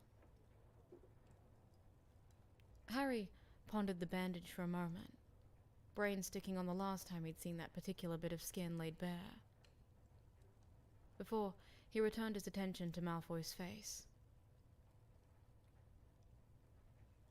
Malfoy had the tip of his tongue stuck between his teeth as he concentrated, and as Harry stood there watching him, he slowly dipped his quill in the inkwell and scrawled a final word onto what looked like it might be a transfiguration. Fuck. Malfoy. I'll redo that line. Malfoy had the tip of his tongue stuck between his teeth as he concentrated, and as Harry stood there watching him. I think I did that worse than the first time I recorded it. Malfoy had the tip of his tongue stuck between his teeth as he concentrated, and as Harry stood there watching him, he slowly dipped his inkwell. So we're gonna do that again. Malfoy had the tip of his tongue stuck between his teeth as he concentrated, and as Harry stood there watching him, he slowly dipped his quill in the inkwell and scrawled a final word onto what looked like it might be the Transfiguration essay Harry had been dutifully not doing, and tossed the quill onto the tabletop with a flourish. Harry never noticed before, but There was a current of grace that underlined every movement, sorry. Let's read that again. I'm stumbling a bit now. Harry never noticed before, but there was a current of grace that underlined every movement Malfoy made. He wondered vaguely if it had to do with the aristocratic upbringing. Malfoy chose that moment to look up from his essay, directly at Harry, blinked twice and promptly lurched backwards in shock. He fell out of his chair onto the floor with a thump and a decidedly ungraceful yelp. Malfoy. Shit. Malfoy. I'm gonna try that again. Malfoy. Harry hurried forward, putting the dinner rolls onto the table as Malfoy scrambled up, getting briefly tangled in his robes before jumping to his feet. Potter. Malfoy bit down on whatever else he'd been about to say and looked frantically over Harry's shoulder, almost like he was gauging the distance to the exit. Harry surreptitiously slid so that he was blocking the view to the door and looked down at Malfoy's essay. Is that transfiguration? Malfoy opened his mouth and then shut it again. What are you doing here? It's a library. I've got homework to do, Harry said promptly. And figuring there was nothing else for it, pulled out the chair opposite Fuck. It's a library. I've got homework to do, Harry said promptly. Good luck, Shannon. It's a very chill day today. It's very chill. Even I'm like half asleep, said promptly. And figuring there was nothing else for it, pulled out the chair opposite Malfoy's and threw himself into it. Malfoy gaped at him, and Harry ignored him completely, pulling his transfiguration book out of his bag and rummaging around fuck. And Harry ignored him completely, pulling out his transfiguration. Okay, fuck. I'm gonna try this again. Pulled out the chair opposite Malfoy's and threw himself into it. Malfoy gaped at him, and Harry ignored him completely, pulling his transfiguration book out of his bag and rummaging around for a quell. This table's taken, Potter, Malfoy snapped, seeming to find his voice. I'm gonna retry that, actually. This table's taken, Potter, Malfoy snapped, seeming to find his voice, and for a moment there was a flash of the old Draco Malfoy in his tone, haughty and tight and high. Harry didn't bother looking up from where he was digging around in his bag. I like the window. The table's big enough for two, isn't it? Damn it, where the hell was his quill? Besides, Harry gave him... Fuck. Besides, Harry gave up his search as fruitless and sat back in his chair, looking up at Malfoy. Malfoy looked like he was standing up on the balls of his feet, poised to run. Harry pointed at the dinner rolls. I brought food. Didn't see you at dinner. Malfoy looked at the... Fuck.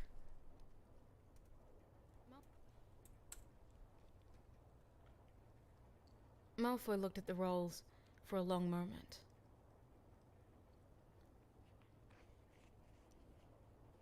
Harry watched him watch the rolls for... Fuck, this It's too confusing. How many people are watching what? My brain hurts now.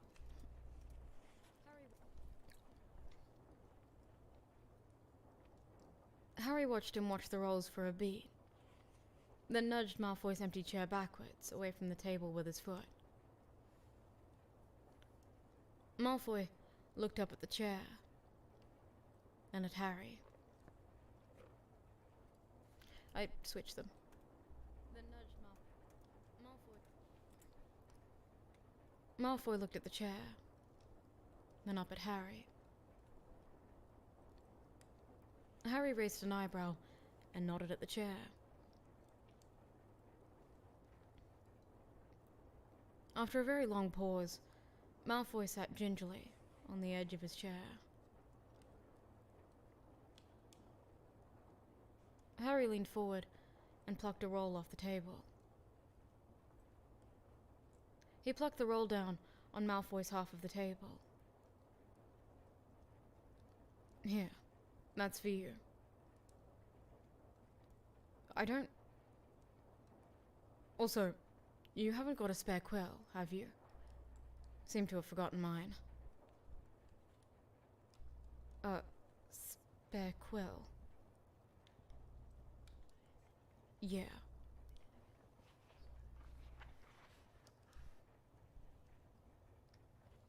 Malfoy stared at the roll. He was strangely silent, his ears a weird shade of pink. Probably from sitting in the puddle of late afternoon sunlight dripping its way into the Fuck. Malfoy stared at the roll. Malfoy stared at the roll.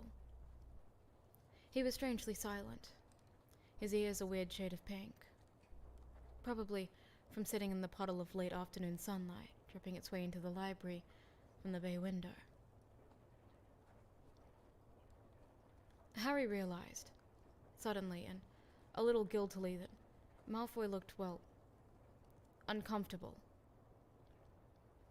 Harry was guessing, uncomfortable at least. That really wasn't what he wanted. He didn't want to force Malfoy into being his friend. Guy'd kind of been through a lot. Or I can go back to the tower and study. And get my quill. Harry awkwardly shoved himself back from the table and stood up.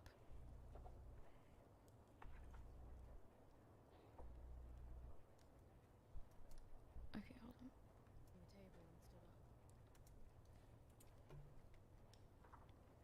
Malfoy's head jerked up as Harry grabbed his bag. Wait. I mean, shut up, Potter.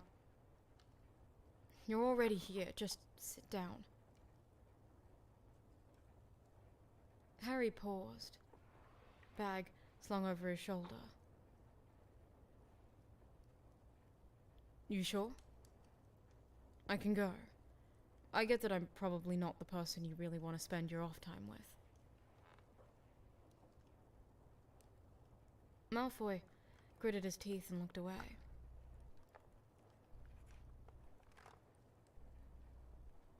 Harry's chair scooted backwards on his own, and Harry looked back at Malfoy just in time to see him shoving his wand back into his pocket. Harry grinned and sat down. After a moment, Malfoy shoved a sleek black quill across the table. You can share my ink, he muttered. I've only got the one pot. Thanks. Harry took the quill and pulled his parchment towards him. This was good, right? Easy, just two friends studying together. Except these particular friends weren't actually friends yet. More like two acquaintances, suffering under a cloud of strange silence punctuated by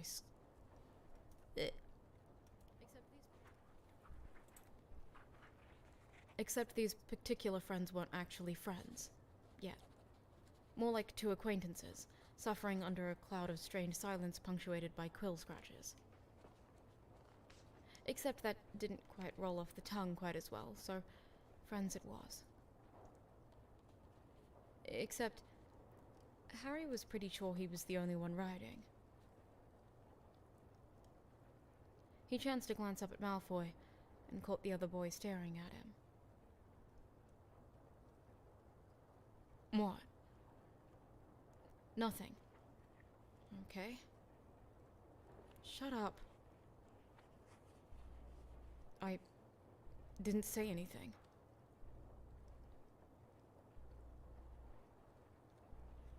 Malfoy pressed his lips together, so hard they turned as pale as...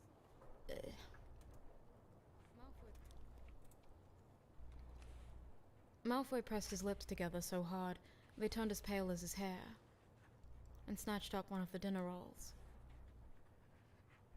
Harry considered this a minor victory and went back to his essay.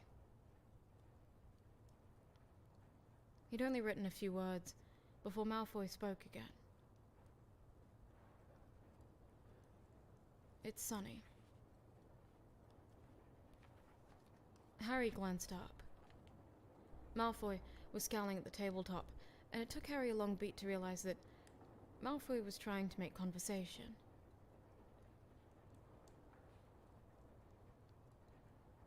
Maybe Pansy was right. Maybe Malfoy really was desperately lonely. Harry thought he understood a bit of what it was like. Yeah. Pretty nice, right? Much better than the rain last week. The weather. That was a pretty neutral topic. Malfoy nodded jerkily and picked up his quill. They went back to their essays in silence.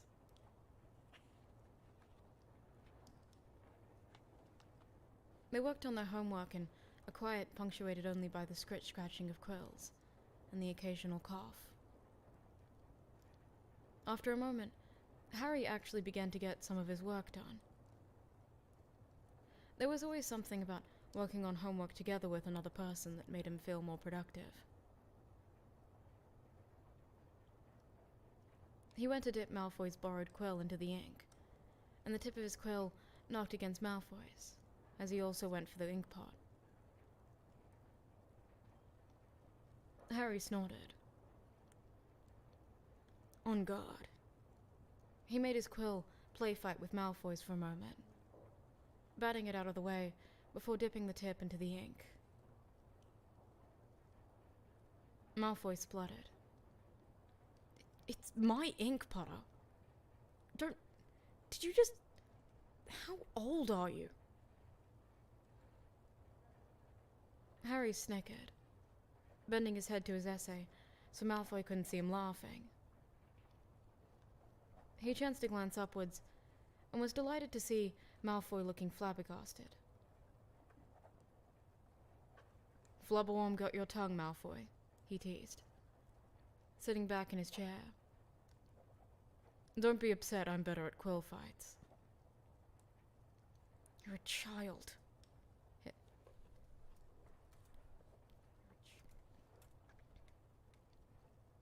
You're a child, Malfoy hissed.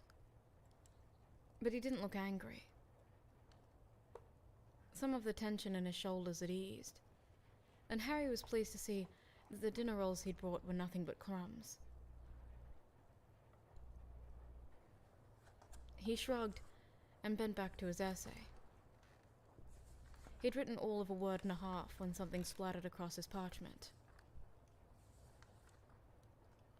Black ink drops... fuck.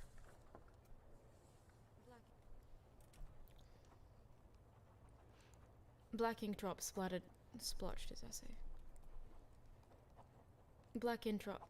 Oh, fuck. Black ink drops splotched his essay, blurring into the words and splashing onto the back of his hand.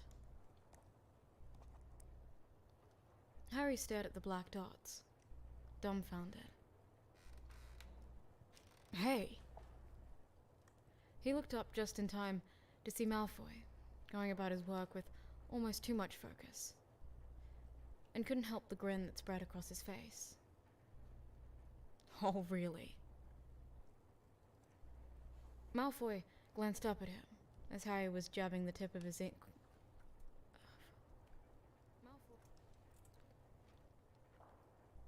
Malfoy glanced up at him as Harry was jabbing the tip of his quill into the ink pot and whipping it upwards, sending little drops of ink splattering across the tabletop before Malfoy could dodge them.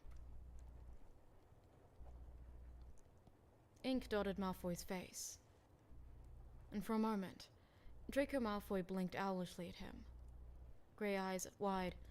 Fuck.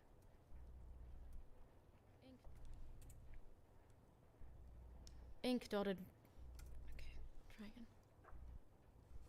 Ink dotted Malfoy's face, and for a moment, Draco Malfoy blinked owlishly at him, grey eyes wide underneath the fringe of pale blonde hair. Then he grinned.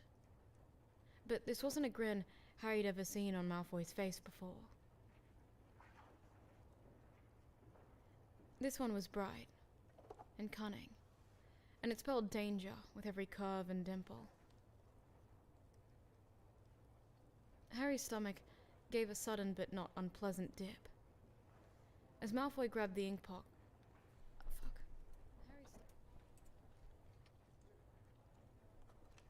Harry's stomach gave a sudden but not unpleasant dip as Malfoy grabbed the ink pot and stuck his long, pale fingers directly into it. Harry barely had the time to duck out of the way before Malfoy flicked globs of ink at him. He laughed as it went whizzing by his ear, prepared to tease Malfoy for missing, when another glob of ink hit him in the cheek, dribbling down into his mouth. Gross, he moaned, scrubbing at his face. And Malfoy laughed. Harry looked up, startled. Try as he might, he didn't think he'd ever heard Malfoy laugh like that before. Malfoy blinked at him uncertainly, fingers dripping black ink onto the tabletop, and Harry smiled. It was soft. Oh, sorry guys, I'll be right back. Fingers dripping black ink onto the tabletop.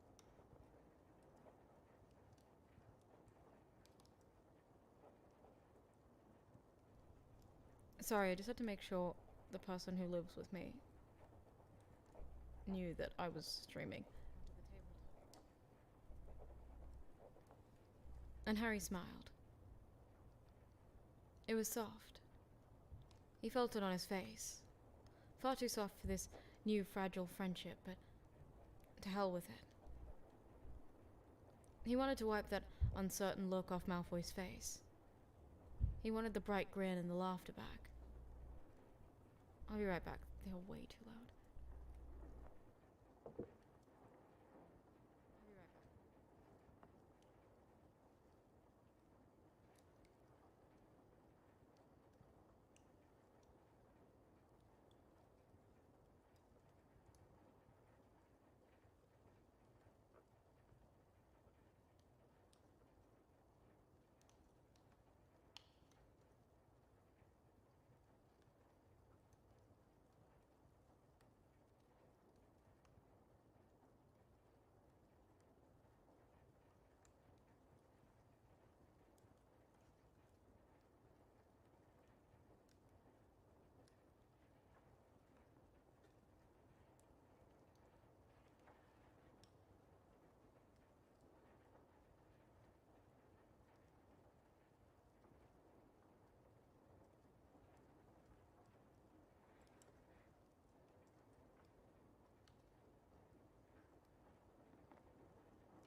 Okay. Apparently, it's done. We'll find out. And Harry smiled. It was soft. I'm gonna try again. This part. It was soft. He felt it on his face. Far too soft for this new fragile friendship, but to hell with it. He wanted to wipe that uncertain look off Malfoy's face. He wanted the bright grin and the laughter back.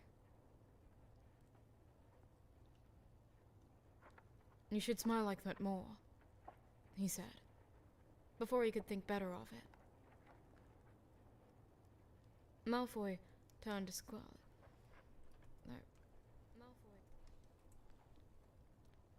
Malfoy turned scarlet, and his mouth did a funny little twitch, like he was trying to frown and smile at the same time.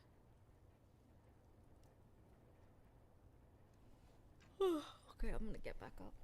I'm like half asleep already.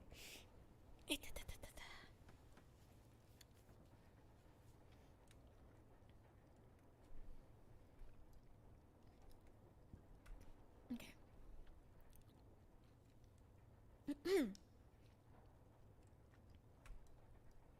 Potter! Malfoy!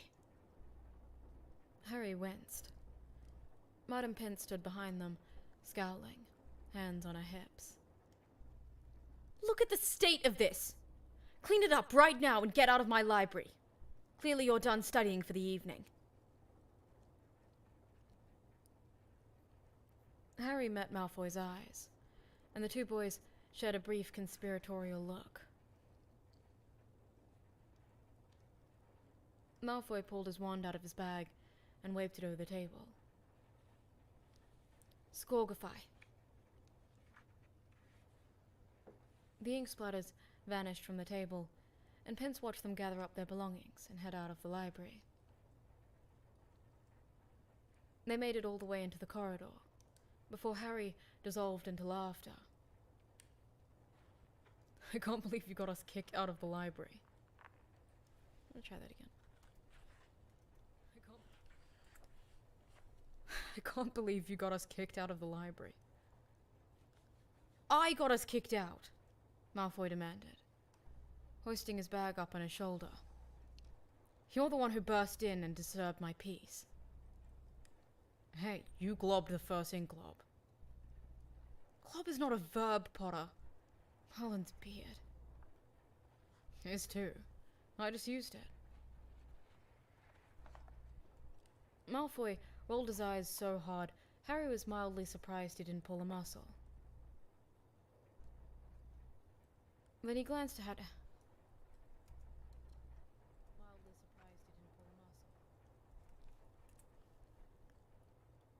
at Harry, and a funny look crossed his face. Potter, you've got a... Malfoy motioned at his own face, vaguely. Harry raised an eyebrow. A face? No. Looks that the Daily Prophet calls devilishly handsome in a save-the-world kind of way. It's like you're trying to be dense. Harry snickered, and Malfoy hoisted his bag up on his shoulder again, fingers curled around the strap, and stopped walking. Harry stopped too, confused, and was wholly unprepared for Malfoy to step forward into his space and cup his cheek gently with one hand. Harry's breath caught. The twisting flutters in his stomach returned in full force.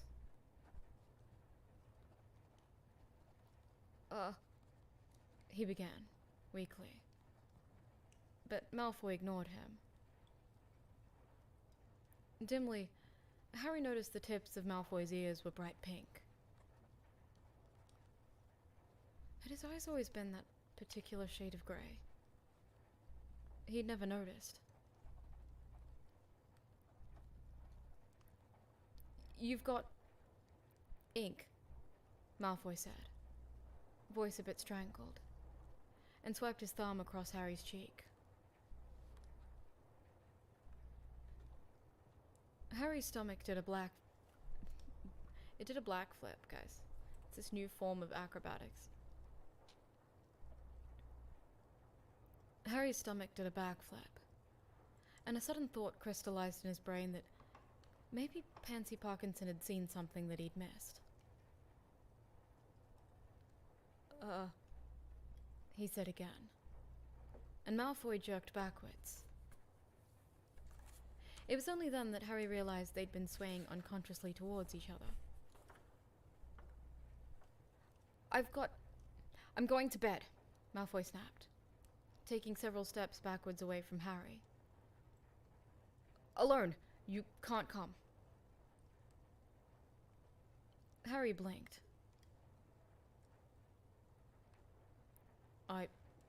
Was I invited? Malfoy spluttered out a half-choked noise before turning and fleeing up the corridor. He was walking so quickly it could almost be considered running. And Harry watched him go. He couldn't help but feel like something huge had just happened. He stood there in the corridor, face on fire, the ghost touch of Malfoy's hand lingering on his cheek, and forced himself to consider whether or not he'd truly begun going insane. It was bound to happen sooner or later, right? Either that, or he found Draco Malfoy, with his long fingers and his smirk and his pale hair, to be wildly attractive, and quite possibly had for some time. Could be both, Harry muttered to himself, before shoving his hands in his pockets and turning back up the corridor. Bloody hell.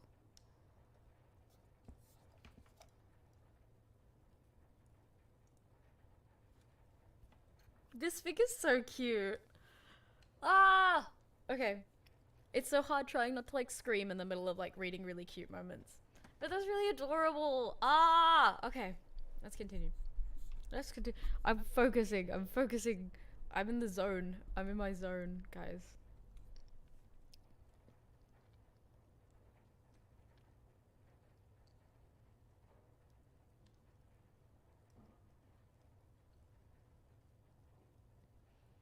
Harry was still mulling over these possibilities when Transfiguration rolled around again the following morning.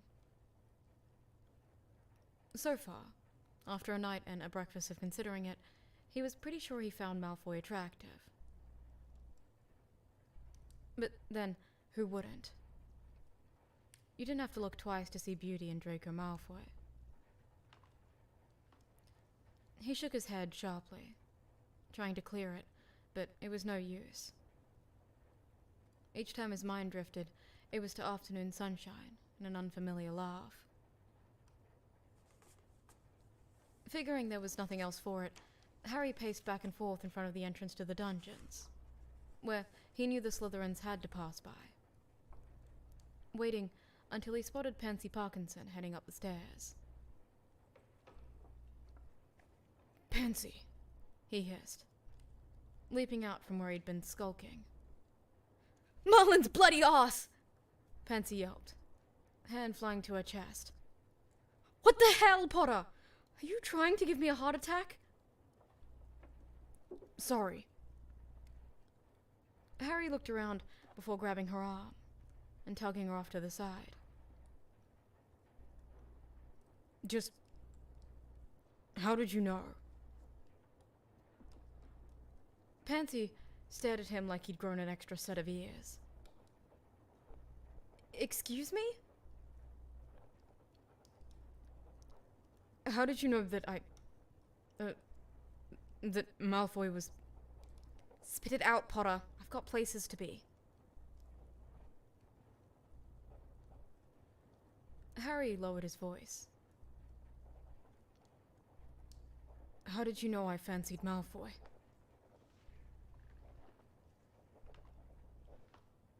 Pansy stared at him, apparently at a loss for words. Then, she tipped her head back and groaned theatrically. Oh my god. I knew I'd regret this. I don't have time for this. Seriously, Pansy. I didn't even know. Well, you're an idiot. Pansy sighed, reaching up and pinching the bridge of her nose.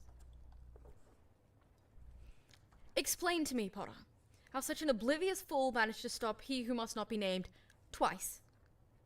Please, I actually have to know. Was all that stuff you did just a total accident? Harry opened his mouth, then shut it again. Well, some of it was kind of on purpose, but, well, most of it... Stop, I changed my mind. I don't want to know how certain to close some... No, that was too far. Most of it. Stop, I changed my... Stop, I changed my mind. I don't want to know how close to certain doom we all came. It's going to stress me out, and my skin doesn't need that. Pansy let her hand drop back to her side. I'm going to tell you something, Potter. But you didn't hear it from me, all right? Harry nodded, waiting. Pansy put both hands on Harry's shoulders, looking at him directly in the eye. And Harry was struck again by how much shorter than him he was. She. Looking at him directly in the eye. And Harry was struck again by how much shorter than him she was. She was like a pixie. Only, Harry was pretty sure she was not going to be flattered by the comparison, so he kept his mouth shut.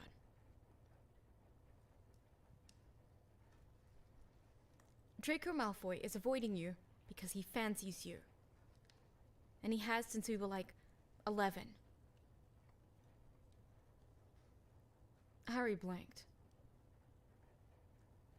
Nuh-uh.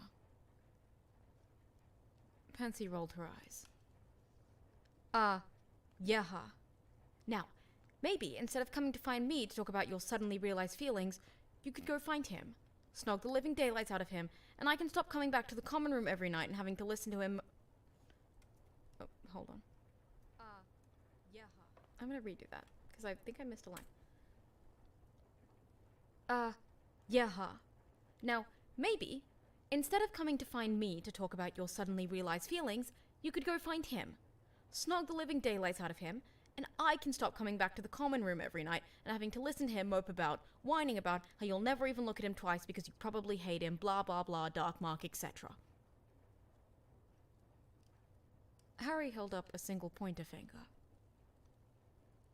There's a lot in that last sentence of yours that I'd like to discuss in detail. Not with me or not. Pansy gave him a little shove backwards. More of a gentle urging than anything with real malice behind it. Now, go track him down so that I can stop listening to my best friend be utterly pathetic every night. Harry watched as utterly pathetic every night. Ow, my hair just got caught in the bed frame. That really hurt, actually. Okay. I've got to readjust every now and again.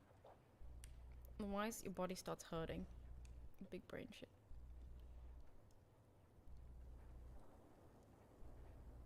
Okay.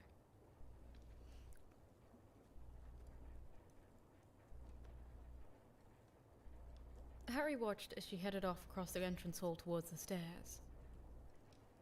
Something very warm was twisting around in the pit of his stomach. And when he put his hands up to his face, he could feel his cheeks burning.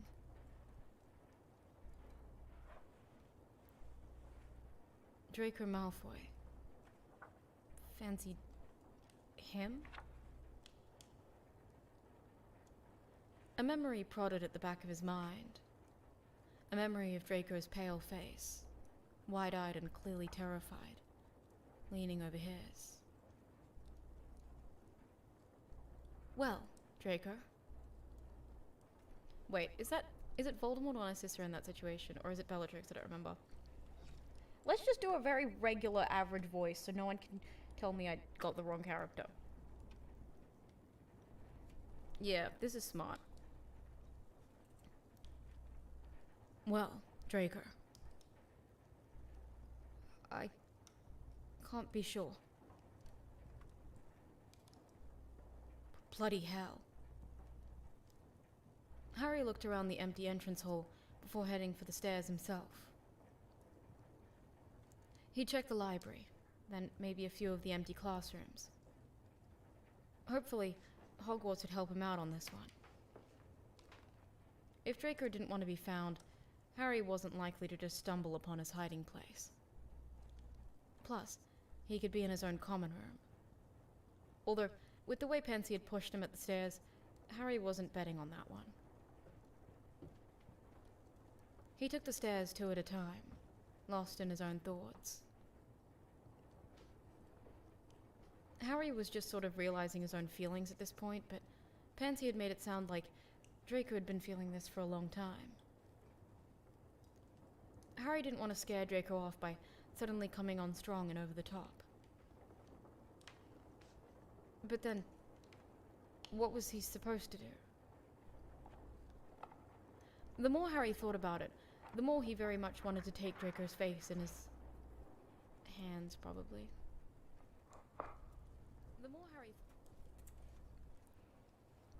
The more Harry thought about it, the more he very much wanted to take Draco's hands in his face. What? That was so wrong. The more Harry thought about it, the more he very much wanted to take Draco's face in his hands and snog him breathless. He wanted to make Draco laugh again, the way he had in the library the other day. He wanted to see that smile cross his face, instead of the semi-permanent scowl that seemed to be otherwise stuck there.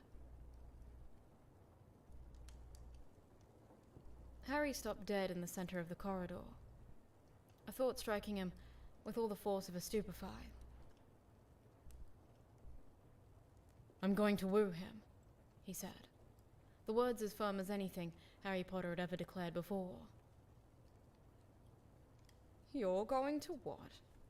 I don't know how I'm going to do this. This is going to be a hard voice. "You're going to what?" asked a painting of an elderly wizard to his left. I don't know how dramatic to make this line. "You're going to..." I want to make it more dramatic. "You're going to what?" asked a painting of an elderly wizard to his left. Harry ignored the painting and strode off again.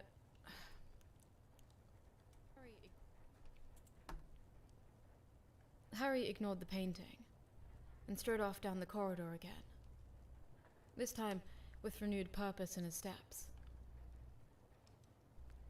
He needed a plan. Oh, okay, shit. Wake up! He needed a plan. What did Draco Malfoy like? The list was tragically short, mostly because Harry was quickly realizing that he knew quite a lot about Draco Malfoy's enemy, but he didn't know much about Draco Malfoy, his sort of friend, and maybe more soon if he was lucky. Draco liked to fly. Harry was pretty sure about that one. Draco actually liked Quidditch, even if he had bullied his way onto the Slytherin team at first. Maybe Harry'd ask if he wanted to go flying together. If Harry could ever find him, that is.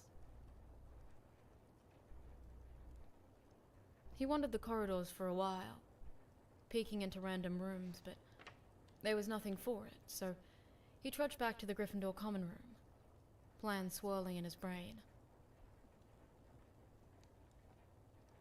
Ron looked up from where he was sprawled, not scrawled. Ron looked up from where he was sprawled on his back in front of the fire, long legs dangling off the edge of a little couch. Harry! Finally, get over here! Explain to me again why we came back to finish school. Because Hermione would have flat out murdered us both if we hadn't. Harry crossed the room and dropped into the squashy armchair next to Ron's couch. Nearest Ron's couch. Because Hermione would have flat out murdered us both if we hadn't.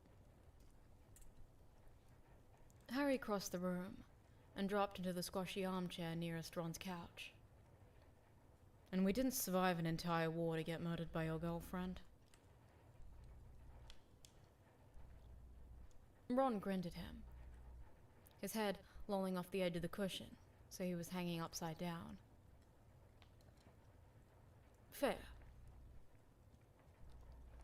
Harry nudged at Ron's shoulder with the toe of his trailer. Jesus Christ. Harry. Why? Why are you doing this to me? I need to do a shot of coffee or something. Fair. Fair.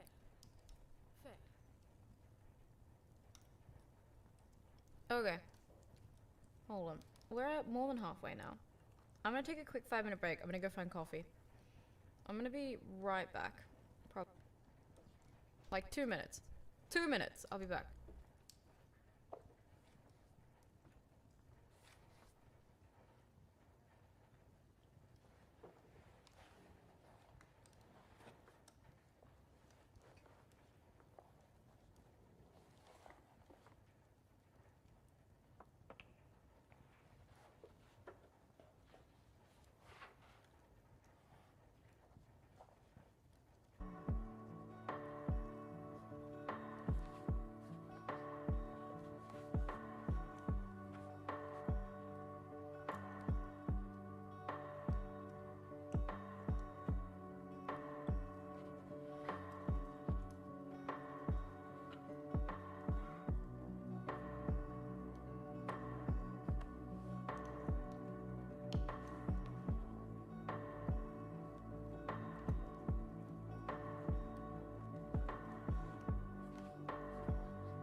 Hello, my children.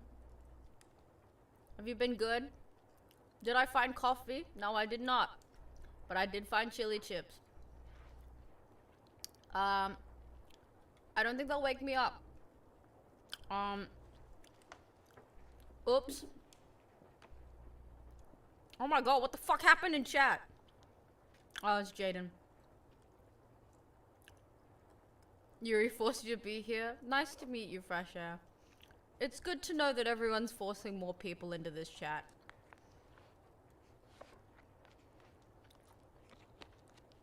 Amazing. This is great.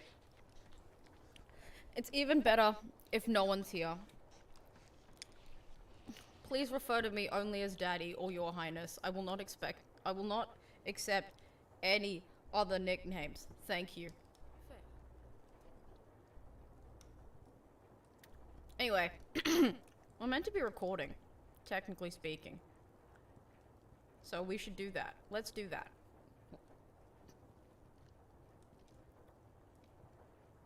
This is gonna make no sense for everyone who just joined. Sorry. I think there's like 2 or 3 of you. Too bad. We're getting to the good part anyway. Have fun. Who was just playing Minecraft, honestly? Fair enough. Yeah, never mind. I take it back, just Your Highness. I read that and I physically felt like dying. Sorry. Sorry, Fresh. No. No. Absolutely not. I'm too young to be a dad. I'm too young to be a father.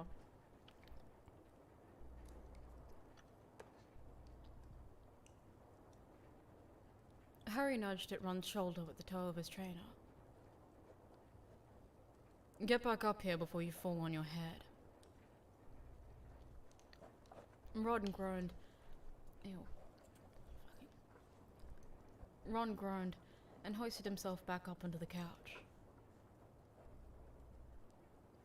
So where have you been? I didn't see you at dinner. Harry considered his options.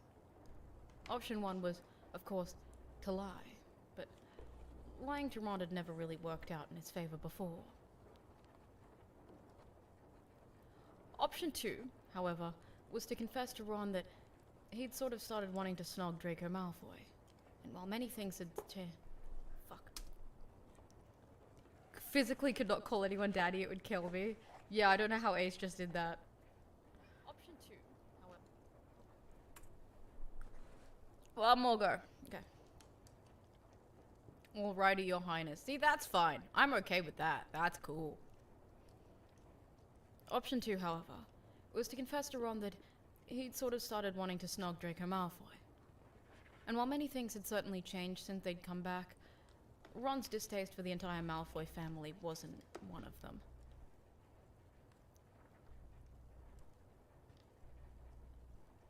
I was talking to Pansy Parkinson. Harry began delicately. Pansy Parkinson? Why? Harry chewed on his lip. Well, alright. He might as well just tell him. Ron would have to know eventually, right? So, here's the thing. He began. And the entire story spilled out. Pansy cornering him, his attempts to befriend Malfoy, the meeting at the library, the ink fight, and his latest conversation with Pansy. When he'd finally wrapped it all up, Ron was gaping at him like he'd grown some sort of extra limb. Which Harry surreptitiously checked he hadn't, to his relief. Then, to Harry's utter amazement, Ron started to laugh. Bloody hell, Harry. I thought this was going to be something major. He shook his head. I owe Hermione 10 gallons. Harry stared at him. You bet on me? Ron smirked. Look, we may have sort of wrapped up... No. Ron smirked. Look, We may have been sort of wrapped up in our own thing, but I did pay some attention. Fuck. Look, we may have been sort of wrapped up in our own thing, but I did pay attention to some of 6th year. And Harry, mate, I hate to be the one to break this to you, but you were not subtle. You knew? Harry hissed, leaning forward. And you didn't think to maybe, oh, I don't know, tell me? Hermione said you have to figure things out on your own for personal growth. I wasn't about to argue. How was I even supposed to bring that up with you anyway? Oi, Harry, I know you're all on about hating Draco Malfoy, but have you considered maybe shagging him instead?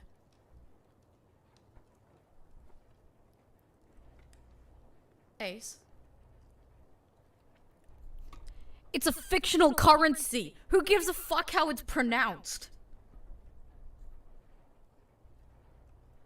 Have you considered maybe shagging him instead? I refuse to be told off for not pronouncing made-up words correctly. Maybe you're wrong. Maybe it's not real. Have you considered maybe shagging him instead?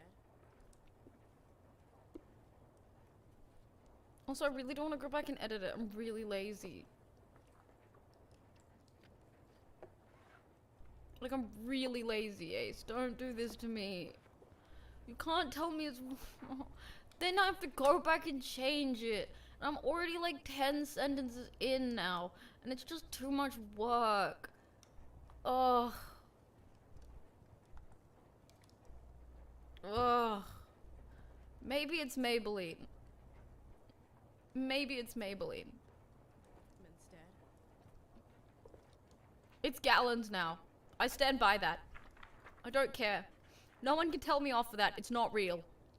If anyone in the comment section tries to call me out when I post this, my first response is gonna be like, maybe you don't know it, okay? Maybe you don't know. Maybe you're not a real Harry Potter fan, and you've been wrong this whole time.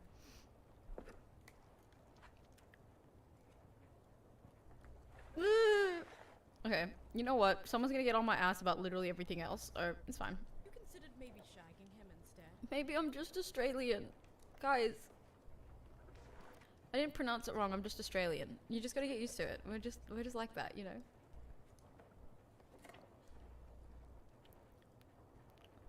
Fresh coming in with a second murder. You have a nice voice while reading. But not any other time. Just when I'm reading. No, I'm joking. Harry slumped backwards into his chair with a groan, letting his chin tip forward on his chest. You were the worst best friend ever. I hate that. I don't like that line. I didn't know right.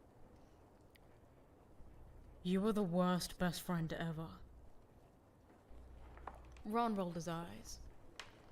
Alright. Calm down. Just go find Malfoy and snog his face off. He made a face. I can't believe those words just came out of my mouth. Bloody hell. My vomit. Harry scowled at him. I'm having a crisis. Can you maybe be a little sympathetic? No. I've had to deal with this knowledge for years now. It's your turn to suffer. I've had to deal with this knowledge for years now. It's your turn to suffer. Yeah, sure. Harry groaned again. More theatrically this time. And Ron sighed. Come on, Harry. Malfoy's been obsessed with you even longer than you've been with him. I'm positive that greasy git's pining over for your... Fuck, wait. Come on, Harry. Come on, Harry. Malfoy's been obsessed with you even longer than you've been obsessed with him. I'm positive that greasy git is pining away for your heroic green eyes and hair darker than coal as we speak. Harry shot Ron a glare. Don't quote the Daily Prophet at me. Ron's face split into a grin. It's just so funny though. Kid. Seriously, Harry. Why are you worried about this? Just go find my... Fuck. Ah! Seriously, Harry. One more time! Seriously, Harry. Why are you even worried about this? Just go find my... A moment of silence for my pronunciation of everything. Seriously, Harry. Why are you even worried about this? Just go find Malfoy. Sounds like it was going great earlier.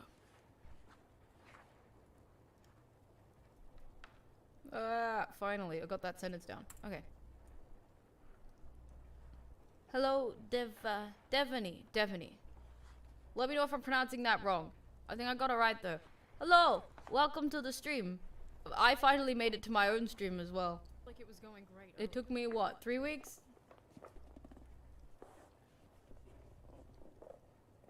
Harry shrugged. I didn't realize. You know, earlier.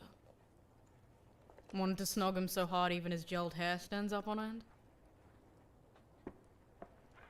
Harry managed to hold a scowl for approximately 2 seconds before he started to snicker.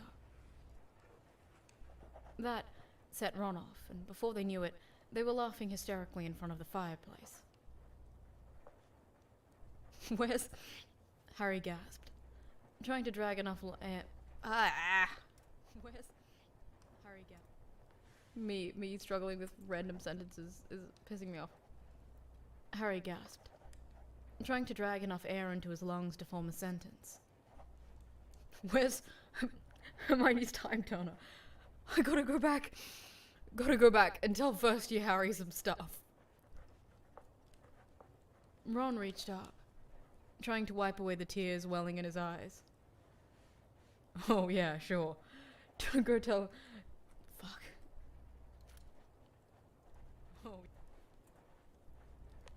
Oh yeah, sure. Don't go back and tell him any of the Horcrux stuff. Just tell that skinny kid. Sorry. This is genuinely funny as well. Oh yeah. Hold on. Oh yeah, sure. Don't go back and tell him any of the Horcrux stuff. Just grab that skinny git by the shoulders and shout, "You want to snog Draco Malfoy," into his face.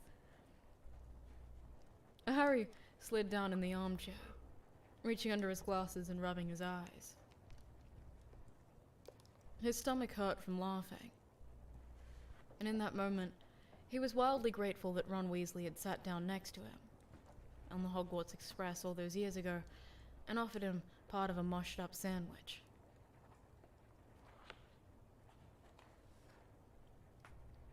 Aw, that's sweet.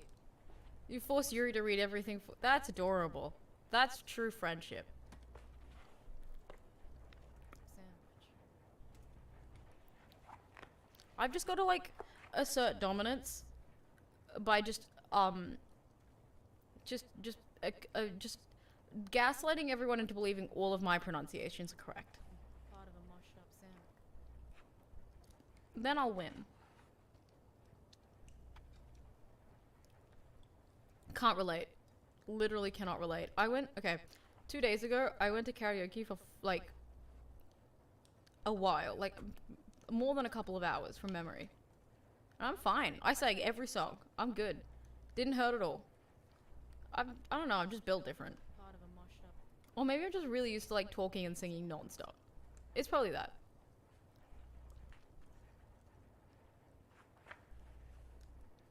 Their laughter slowly faded. And for a second, they just lounged on the furniture, grinning stupidly at each other.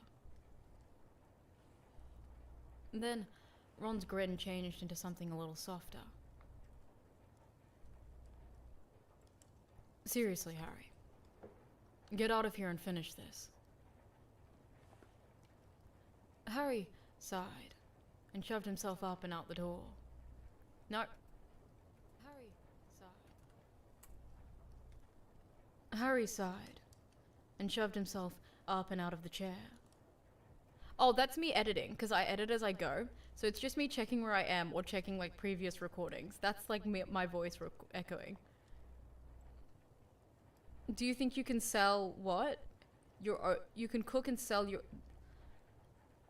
Bro, what the Yeah, maybe. If you really wanted to. Up and out of the chair. Why would you want to? That feels like a limited edition product. That's all I'm gonna say. Yeah, you could, but why would you? I can't find him anywhere. I looked before I got here. I'll have to catch him before classes or something tomorrow.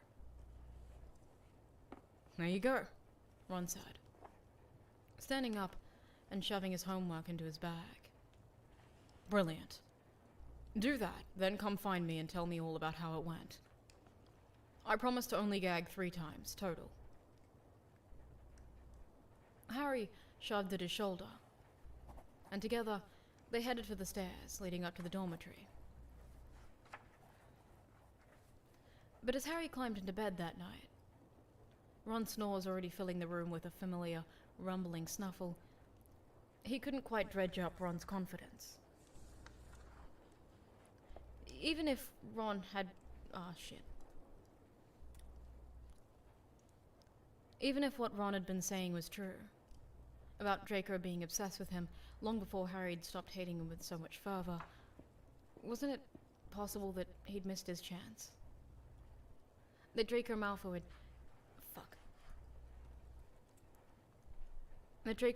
had given up on him and just wanted to be left alone. Harry yanked the blanket over his head and squeezed his eyes shut. Even if that were true,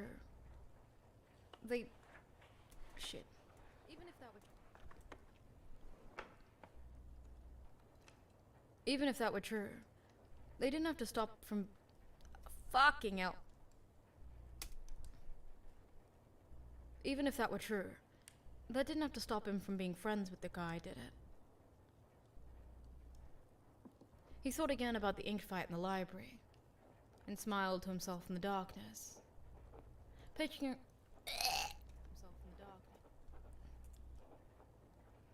Picturing the way Draco had laughed without a hint of condensation. It's not condensation, I know that for sure. Picturing the way... Thank you, it is a cool VTuber. I got it, it's a free model that I've customized. But the artist is super talented. I've gotten that a lot, actually. I didn't even know the game until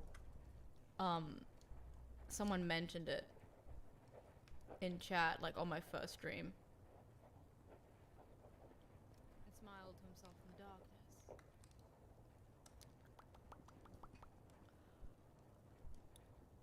darkness. Okay. Guys, I really need help with this word. What the fuck is this word? What does this mean? Is this a real word?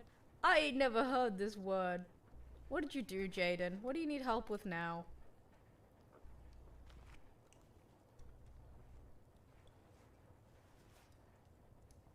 Condescension. Condescension! I can read, I promise. Oh my god. Condescension! I forgot how to say condescension. He thought again about... You're not dying, Jaden. And if you did, it was self-created, so really, you need your own help. Yeah, it is. It's condescension. It's like, it's like being, like, slightly rude. You know what I mean? Like, look down on someone. Yeah, what Ace said. That's what it means. I just, like, forgot the word existed. He thought again about the ink fight in the library, and smiled to himself in the darkness, picturing the way Draco had laughed without a hint of condescension. Oh, bloody hell. He had it bad. He rolled over, burying himself as deep in the blankets and pillows as he could, and drifted into an uneasy sleep filled. Burying himself. There should be a comma there. He rolled over, burying himself as deep into the blankets and pillows as he could, and drifted into an uneasy sleep, filled with dust motes. Dust motes? What the fuck are... Okay, fucking hell. One more time. He rolled over, burying himself as deep into the blankets and pillows as he could, and drifted into an uneasy sleep, filled with dust motes and... Y'all,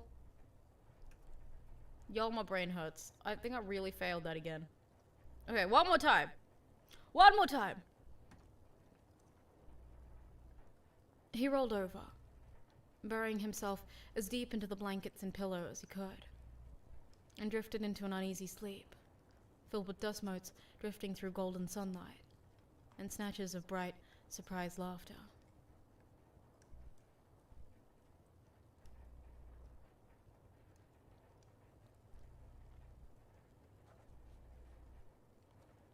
Harry managed to catch up with Malfoy after afternoon lessons the next day, falling into step beside him in the corridor. "Hey," he said, only a little out of breath from running, and a lot out of breath from overthinking his greeting. Malfoy's fingers curled around the strap of his bag. "Potter." How... Harry had absolutely no idea how he planned on finishing that sentence. "How'd you like the lesson?" Malfoy raised an eyebrow at him, clearly caught off guard. "It was... school." "It sure was." Harry... Fucking I love this conversation already.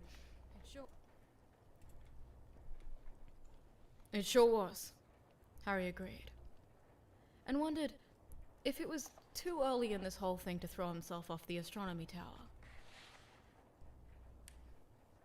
Malfoy smirked at him. "You've really got this whole conversation thing... Nope. You've really got this whole conversation thing down cold, don't you, Potter? No wonder you don't do Daily Prophet interviews." Harry rolled his eyes. "I don't do Daily Prophet interviews because I've had quite enough trauma for 18 years already. Thanks." Then he paused. "Hang on. How do you know I don't talk to them?" "Reading my out. Fuck. Reading my articles, Malfoy." Malfoy turned abruptly scarlet. "Of course not." No, I hate that. "Of course not," he snapped. "Why would I waste my time reading garbage about you in that rag of a newspaper?" Harry snickered, purposefully bumped their shoulders together as they walked. "Admit it. You're hanging on to their every word about me." "You're a pompous ass. I cannot believe that..." Harry bit back. Wait. Hold on. "You're a pompous ass. I cannot believe that I..." Malfoy bit back his words so quickly, he nearly choked. "I cannot believe..." he began again, staring straight ahead, his jaw clenched tight. "That you somehow managed to stop, he who must not be named."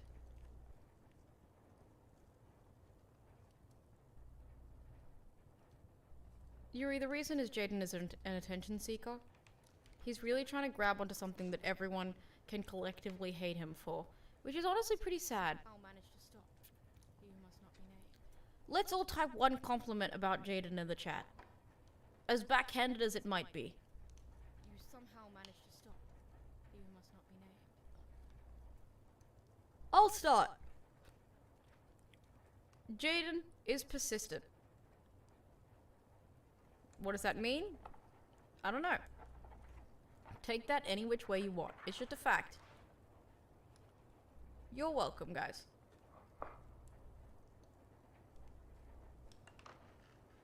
Harry fell quiet, watching the side of Malfoy's face. It was a mask. An empty, emotionless mask that Harry was starting to realize he hated. Malfoy, he said, stopping in the middle of the corridor. Are you busy right now? Malfoy stopped a few steps ahead of him and turned back, studying him suspiciously.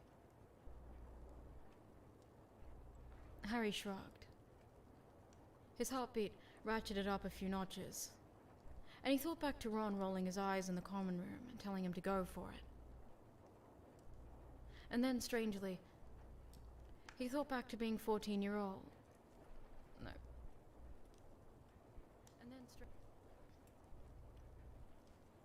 And then, strangely, he thought back to being 14 years old, and thinking that Cho Chang was the most beautiful girl he'd ever seen.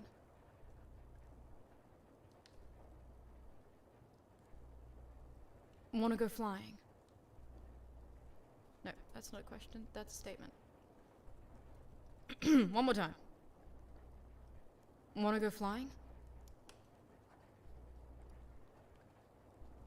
The moment hung between them like spun glass, and Harry was afraid that if he even breathed in Malfoy's direction, it would shatter, and Malfoy would vanish around the corner, and he'd have lost his chance.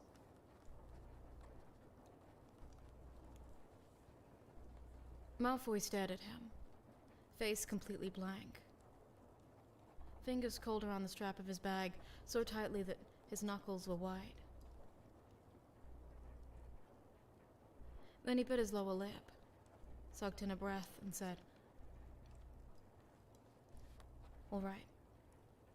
"Brilliant," Harry blurted. "I'll, meet you out on the pitch.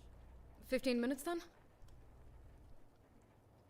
"All right," Malfoy said again, and turned away without another word, striding off down the corridor towards the stairs.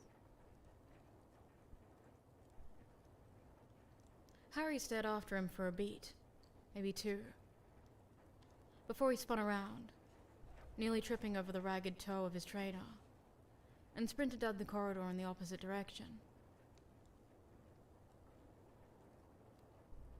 He made it out onto the Quidditch pitch in record time, only barely having resisted the urge to chuck his broom out the window and fly there. As it was, Harry had taken the stairs two at a time, and accidentally squidded.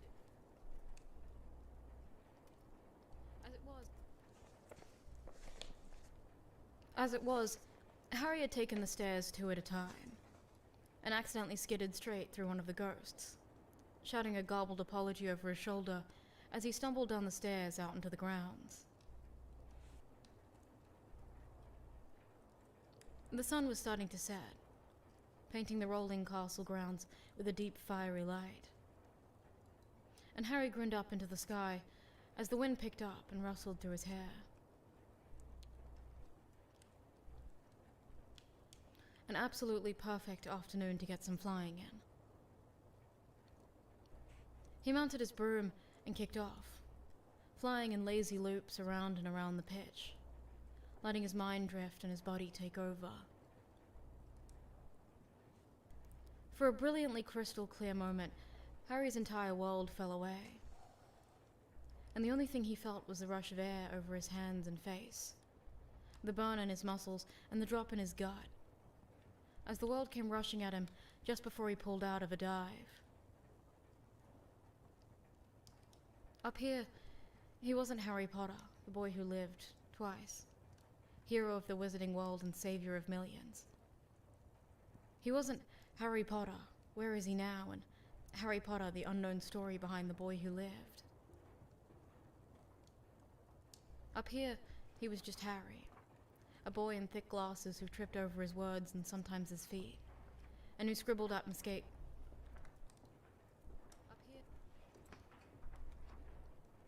Up here, he was just Harry.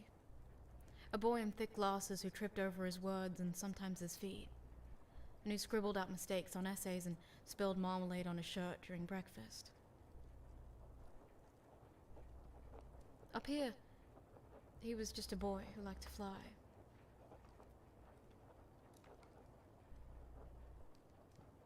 Harry made a lot.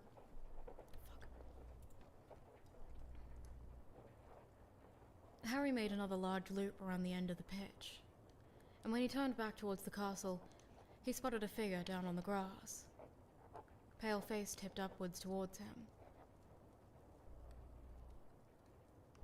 Malfoy was holding onto his broom, watching him do laps, and Harry did a lazy turn towards him, sinking until he was hovering just above him. He leaned forwards on his broom, grinning down at him. Malfoy licked his lips, something crossing his face so quickly, Harry didn't have time to decipher the expression. Well, nope. Well, Harry said. The wind picked up, rustling its way across the pitch, kicking leaves up along the grass. Come on, then. Bloody hell, Malfoy mumbled. So quietly, Malfoy almost missed it. Before he kicked his leg over his broom, with ease born of practice, and kicked off into the sky. He hovered in front of Harry for a moment, studying a point over Harry's left shoulder. Then he reached into his robes and pulled out something small and round, flapping weakly against his hand. Harry raised an eyebrow. Is that a snitch? Malfoy shrugged. Asked for it for my birthday, 3 years ago, he admitted. Releasing it and letting it fly about a foot away, before making a grab for it. Thought I'd... He stopped, biting down so hard on his lip that Harry was concerned he'd draw blood. Thought you'd what? Thought I'd practice a bit. Malfoy ground out. And Harry raised both eyebrows this time. He wondered what Malfoy would say if he knew Harry'd spent hours playing the same game of catch, letting the snitch dance away before snatching it back. That little thing connected them.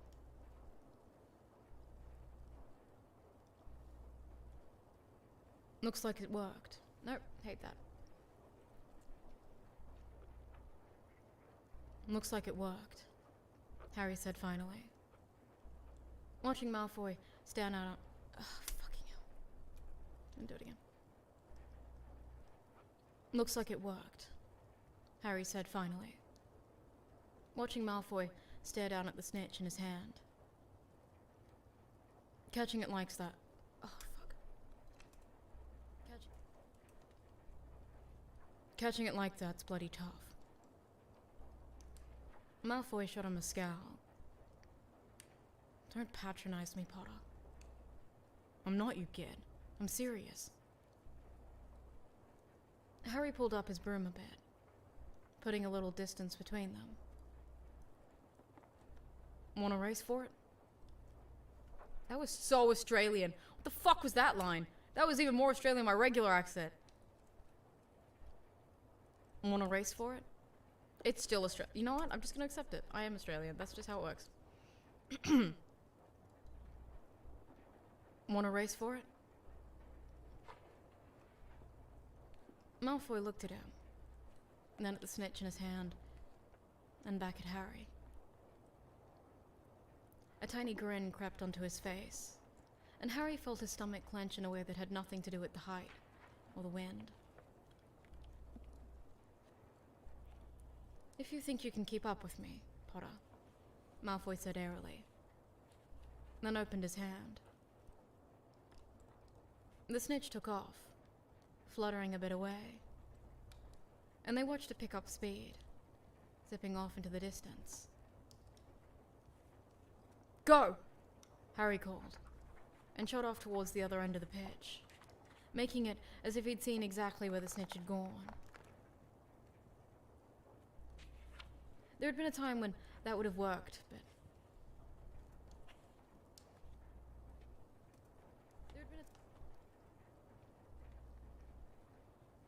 Hi, little Bo Peep. There had been a time when that would have worked, but Malfoy caught on immediately, and instead pointed his broom upwards, climbing through the sky, and Harry pulled up, casting his breath. It could have been 20 minutes, or it could have been 20 seconds. Harry scanned the pitch, as familiar with the goalposts and the green of the grass as he was with his own face in the mirror, looking for the telltale flash of glinting light off gold that would tell him where the snitch was. When suddenly, Malfoy dozed sharply from somewhere just to his left. A split second too late, Harry spotted what Malfoy had seen. The snitch, hovering lazily near the bottom of one of the left-hand goalposts. Harry took off after him, but he knew instinctively he wasn't going to beat him. They skimmed along...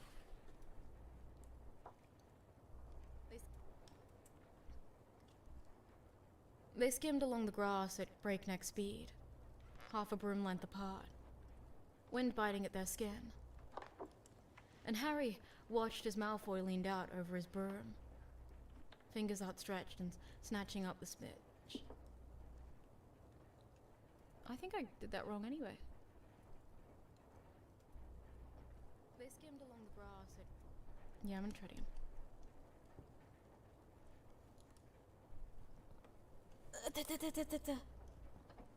Spear the sheep? What are y'all talking about, man? Y'all are talking about the most insane shit. I leave for like 2 minutes, and I come back, and I have no idea what the fuck you guys are talking about.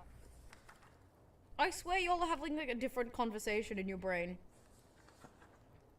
I'm assuming it's a Minecraft sheep, because I'm assuming no one here is actually murdering real sheep. Meat business arc. I'm looking forward to Jaden's meat business arc. Then we can finally say something nice about him. He has good meat. But he knew instinctively he wasn't going to beat him. Ah, okay. Let's continue. Okay. They skimmed along the grass at breakneck speed, half a broom length apart, wind biting at their skin. And Harry watched as Malfoy leaned out over his broom, fingers outstretched, and snatched up the snitch. His eyes followed the line of Malfoy's arm, up his shoulder and neck, to his face, where... Harry! Look out! Harry snapped his eyes back in front, just in time to plow headlong into the goalpost. His broom handle held. Nope. His eyes back in front, just in time to plow headlong into the goalpost. I'm gonna redo some of this. To his face, where... Harry! Look out! Harry snapped his eyes back in front, just in time to plow headlong into the goalpost. His broom handle held, but he flipped spectacularly over the top of it and landed hard on the ground, gasping for air. His hand flew to his face, checking his glasses, and he swore viciously with what little land had... Fuck.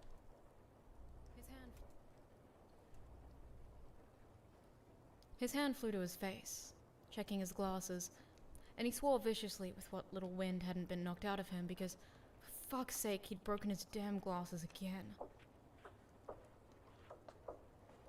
Malfoy skidded to a halt on the grass near him, scrambling off his broom. Are you dead? He demanded. Harry sat up, wincing. and Malfoy dropped down onto the grass beside him, heaving a sigh of relief.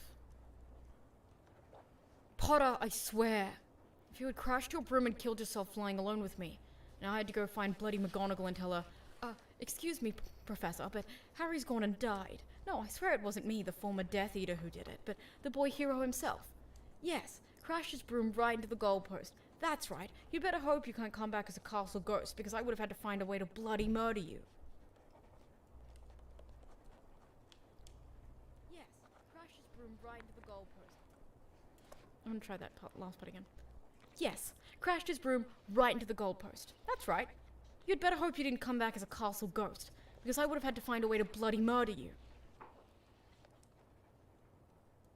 Harry gaped at him, mouth wide open. Malfoy shot him a scowl, colour high in his cheeks, the snitch still clutched in his fist. What are you staring at? He snapped. A wide grin spread over Harry's face, and he started to laugh. His broken glasses. Ace, you can't do that! Not Ace typing out Jada and then typing no. You made me laugh. Staring at. No, I couldn't focus because it was too funny. Staring at.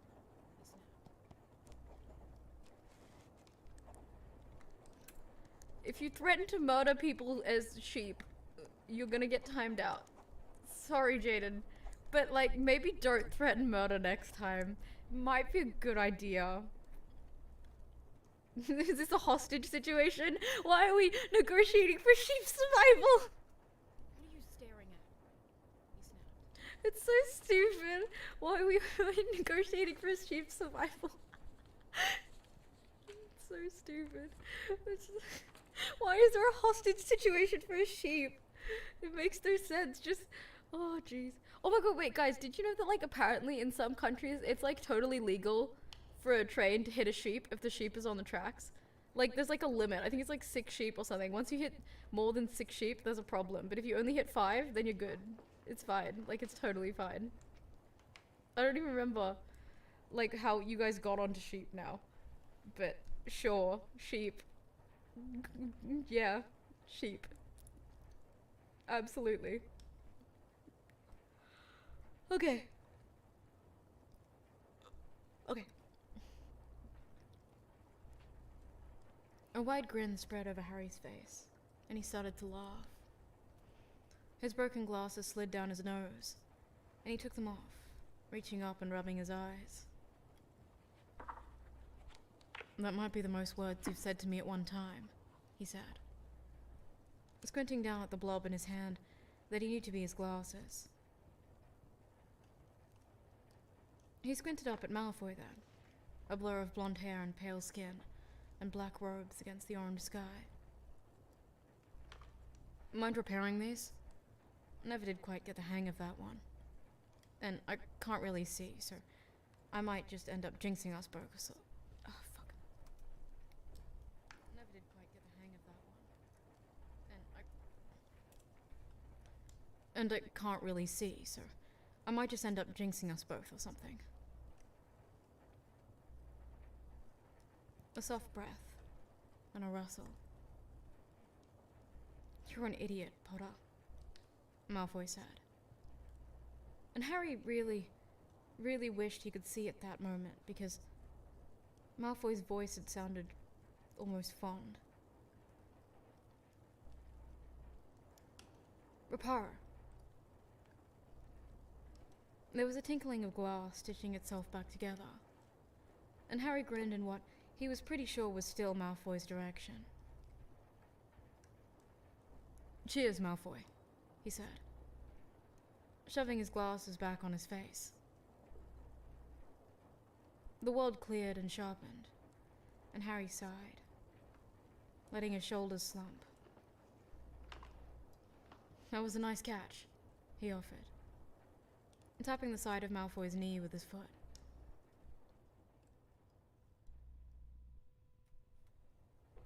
Malfoy looked down at the snitch in his hand. Why the hell did you not pull up when you saw the goalpost? He asked. and Harry cleared his throat. I, didn't see it. Didn't see it? Malfoy spluttered. What the hell were you looking at? You, Harry said, without thinking.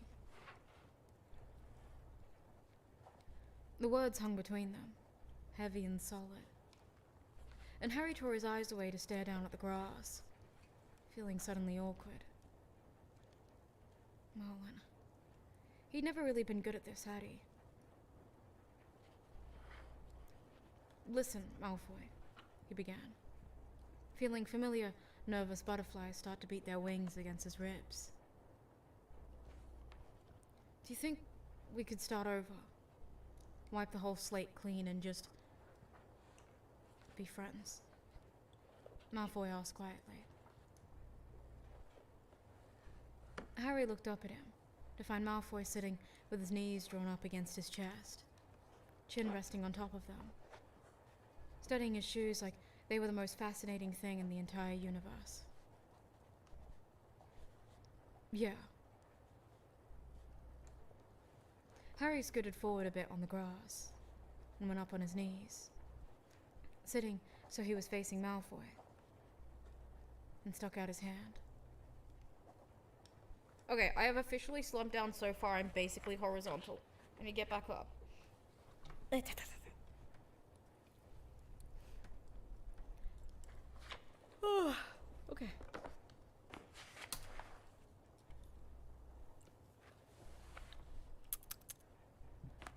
Okay.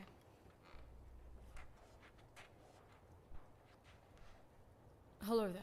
I'm Harry Potter. I'm mostly rubbish at talking to people, and before I knew I could do magic, I accidentally turned my teacher's wig blue. Nice to meet you.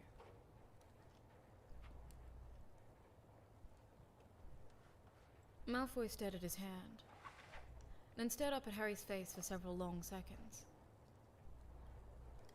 Harry didn't flinch, didn't look away from Malfoy, didn't move his hand.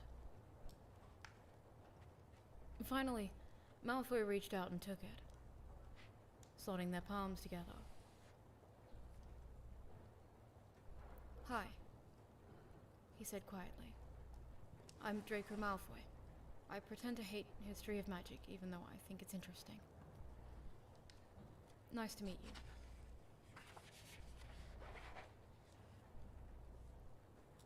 Harry grinned, squeezing his hand once before dropping it.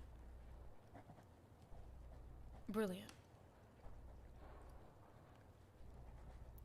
A strange silence fell. Not entirely uncomfortable, but certainly not familiar. Then Malfoy looked up at him. Wait, turned a wig blue? Harry laughed. I wasn't 11 yet, and I grew up in a place that wasn't exactly tolerant of magic. I had no idea why I was even trouble. Nope, wrong. I had no idea why I was even in trouble. Harry snickered. Trust you to get yourself into something like that before you'd even gotten to school. Tell me, Potter, have you ever had any good luck at all? Harry sat back on his heels, grinning. You tell me. I ended up here, didn't I? Alive too, which, to be honest, I don't think anyone else was expecting. Malfoy's grin faltered and faded. Harry frowned, confused. I said Harry instead of Draco? Where? No idea why I was even in trouble. Harry snickered. Thank you, Ace!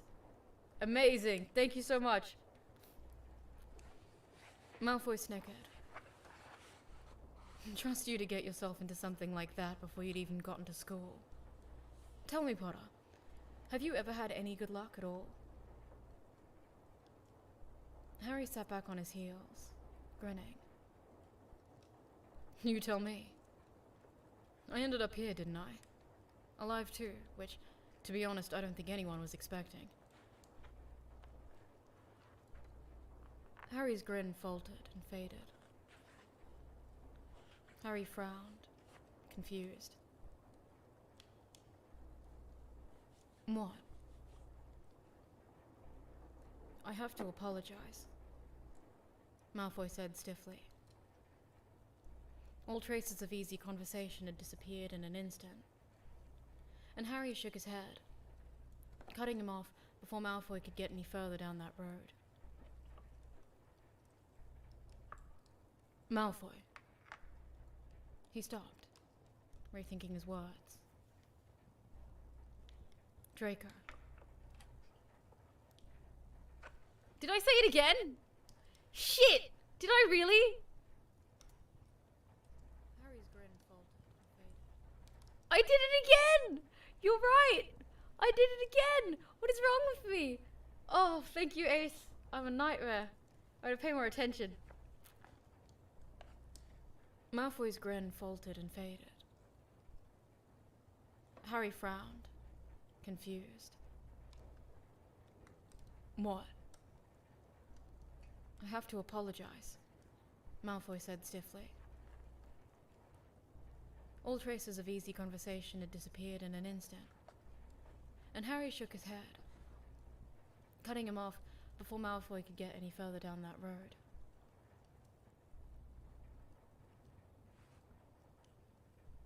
Malfoy. He stopped, rethinking his words. Draco. Malfoy's eyes widened slightly at Harry's use of first name, but Harry plowed on anyway. Draco, listen. When I said start over, I meant it, yeah? Sixth year was bad for everyone. I nearly killed you.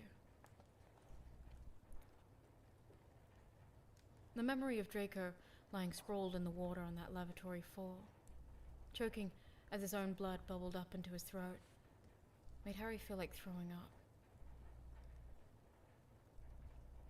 He swallowed hard and went on. I'm not blameless there, not by a long shot.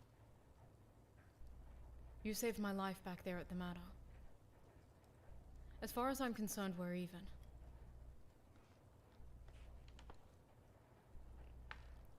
Malfoy was quiet for a long moment, and Harry could see the pride warring with the self-hatred in Malfoy's face.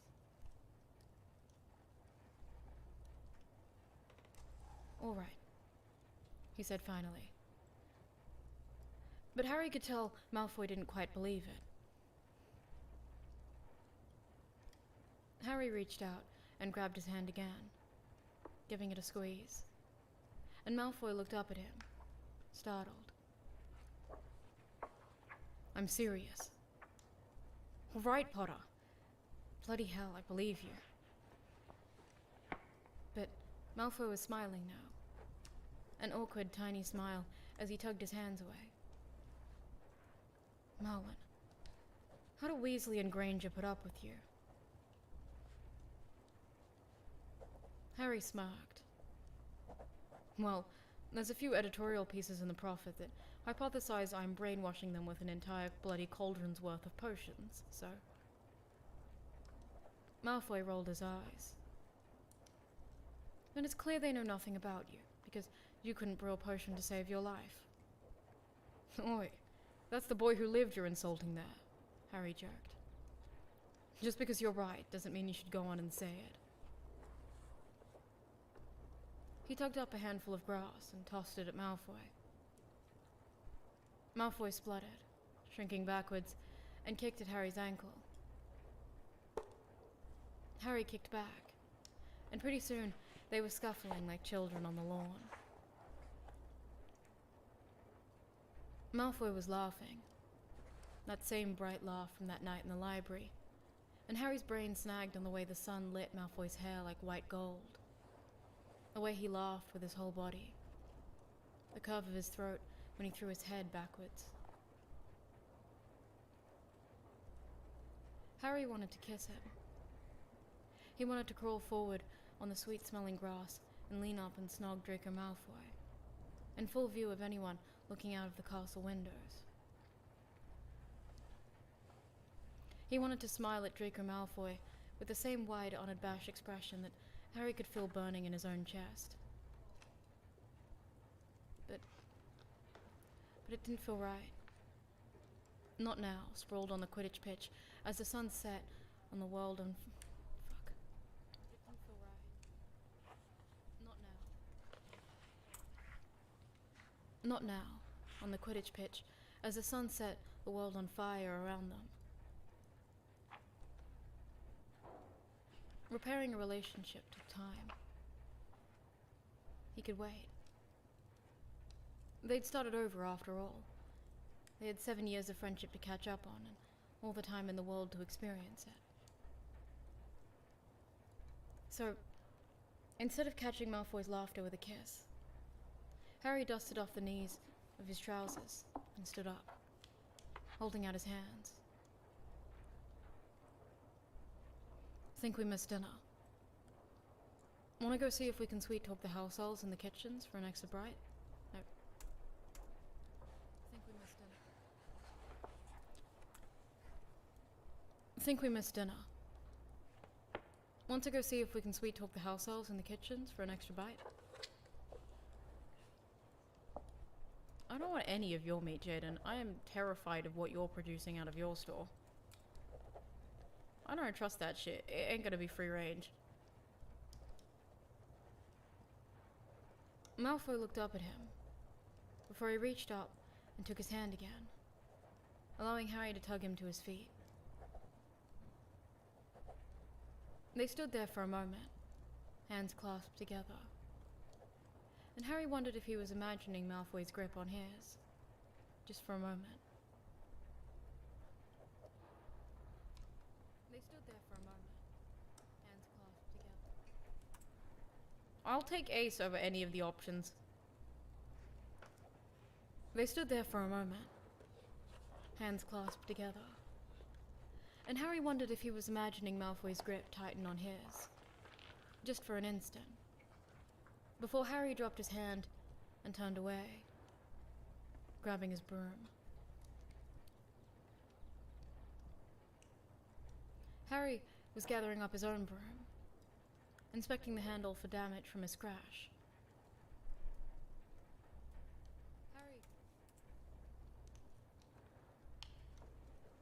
Harry was gathering up his own broom, inspecting the handle for damage from his crash with the goalpost, when Malfoy cleared his throat.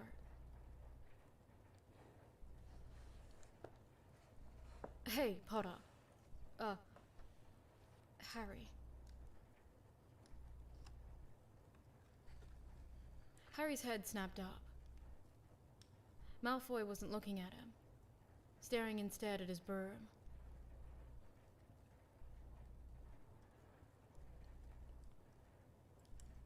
Want to meet up tomorrow after lessons? Maybe do some more flying, or we could go to Hogsmeade or something. Harry's heart jumped to gut. Oh, hi, Egg. Aren't you meant to be hanging out with Mom right now? Harry's heart jumped. Aren't you out, dude? I'll join you guys soon. I'm gonna finish this. I think I'll finish here, and I'm done for today. Maybe do some more flying, or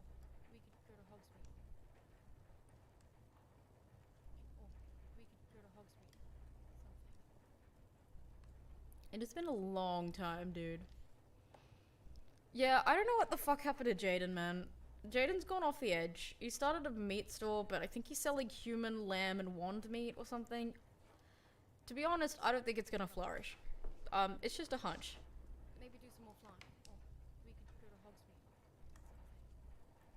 Shipping the moderators? Have fun with that. I'm okay with shipping moderators. I give you guys permission to freely ship moderators. Why? Because it's funny. Technically, I don't have the right to do that, but I'm letting it happen anyway.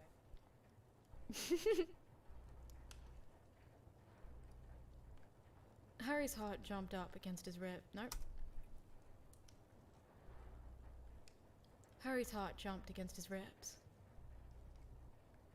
Yeah, Sounds, sounds brilliant. Good. Yes. Good. They stood there for a long stretch second, each frantically staring off somewhere in the distance in a completely separate direction. Then Malfoy cleared his throat. You said something about conning some house elves into pastries. Well, we'll just go in and ask nicely, but otherwise, yes. Great. Malfoy slung his broom up over his shoulder and strode off towards the castle. He paused a few strode off towards the castle.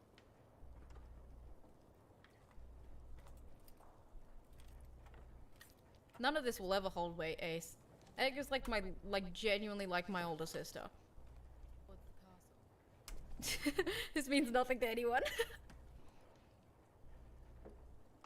He paused a few feet from Harry and turned around, putting his free hand on his hip. Are you coming, or are you just going to stand there?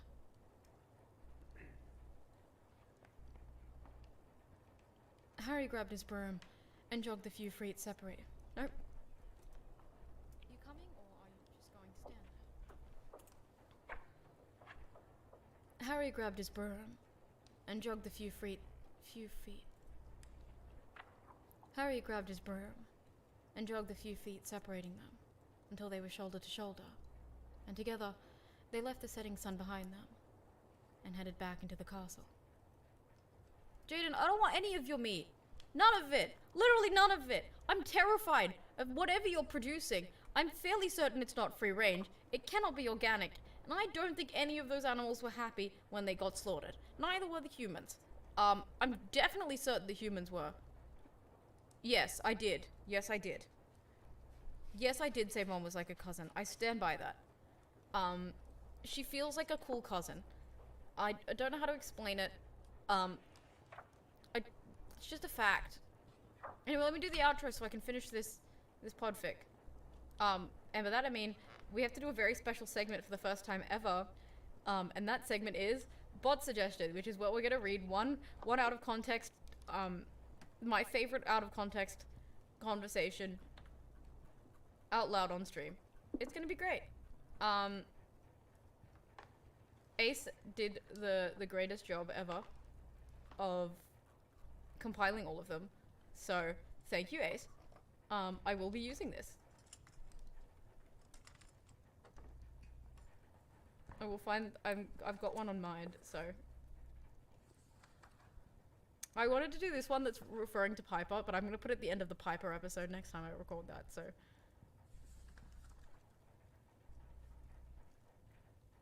Hold on, let me find it, it's so good. I'm gonna find it. Hold on.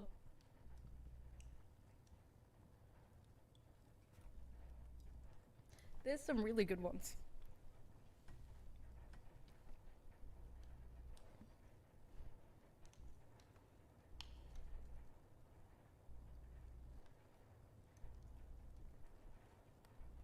There's so much of this. Hold on, I'm quickly reading them all. I'm gonna find my favorite one now. This is a speed run. I'm gonna pick some of the older ones first, and then we'll get around to some of the earlier ones later, because there's some really good ones.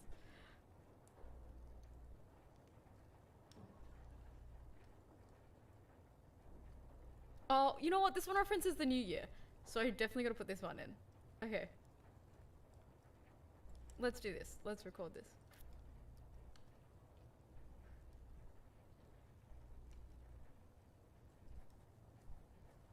Hey, if you enjoyed the podfic, please like, subscribe, maybe check me out on Ko-Fi or Spotify, wherever you find me. Nope, that was lame. I'm doing that again. Hey, hope you enjoyed the podfic. If you did, please like, subscribe, maybe follow me on Spotify, Ko-Fi, wherever you find me. But more importantly, come join the Discord. It's great. We just talk shit all day. I had a really fun segment suggested to me by a member of the channel. channel. I had a very fun segment suggested to me by a member of our server, Bot, so I will be reading out one out of context message from our Discord server after every episode from now on. Hopefully that convinces more people to come and hang out with me, because sometimes I get really lonely, guys. So, first one. The Ghost King. I'm really playing with my health these weeks, hoping to start the new year with a refreshing sense of despair. Pillar. So are we playing Minecraft today or tomorrow?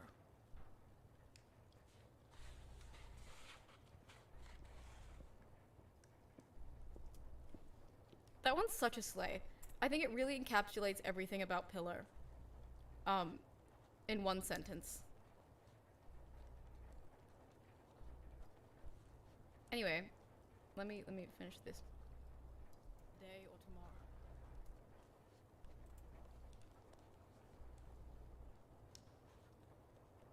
Thank you to my moderator Ace for compiling all of these. I appreciate it.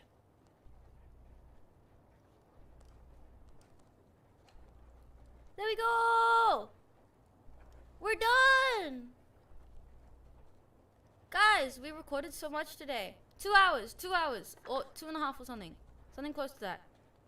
We did a good job. Thank you guys for keeping me company. I really can't do anything without company. I'm not even joking. Like, I need, like, constant supervision. But it's done! It's done! It's done, it's done, it's done.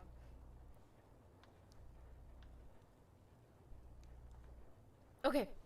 New segment. We're ready. I might actually record one for, the previous episode that I forgot to do that for. But, there we go. Okay. Now that we're done recording, we shall do our sign-offs for today. And also some regular information about chat. So, to chat, as of right now, here are some things you need to know. Crazy shading. Okay, here's some things you need to know. I'll be doing a recording stream once every week. I don't know if it will continue to be Monday 10 p.m. GMT. It might change day, depending on when I start uni. I'll have different days that I'm available, if that makes sense. So I don't know which one it will be yet, but I will be available on a day, and I will let you know which day that is, maybe a couple of weeks before I start uni again. But I will be streaming once a week, and it will be this time of day. I'm not sure which day. That's the only thing we're confused about. And I plan to stream regularly, and if I don't stream regularly, I have hired someone, I've hired a hitman specifically, to come and take me out. Mortally, like not like a date, like, they're gonna kill me. Does that make sense? Yeah. That's the plan. Anyway, that's the plan. I'm gonna be recording. I might do a couple more gaming streams over the holidays. I finished my holidays in February, like late February. So over the next couple of months, I might do a couple more streams here and there. They will be like sort of predetermined, so I will post the time on Discord, the announcement channel, and you'll be able to see it in your time zone if you look in that channel anyway. So maybe check there if you're really if you're really interested in watching them. But yeah, so join the Discord, and I will put it there, and it will probably be, I'll play a couple more Minecraft and then maybe a couple more games here and there, and it will be great. I'm excited. I'm hoping to maybe find out if I can maybe make time to make my own clips channel, like actually edit clips, because I've done it a couple times now, but I'm not doing it regularly. Or maybe see if I could find someone that I could hire for like something within my budget, just to like maybe just cut clips together, not necessarily like fully editing. So we'll see how it goes. But yeah, that's the plan for this year. Otherwise, we're just gonna keep posting, motherfuckers. I shouldn't call people motherfuckers.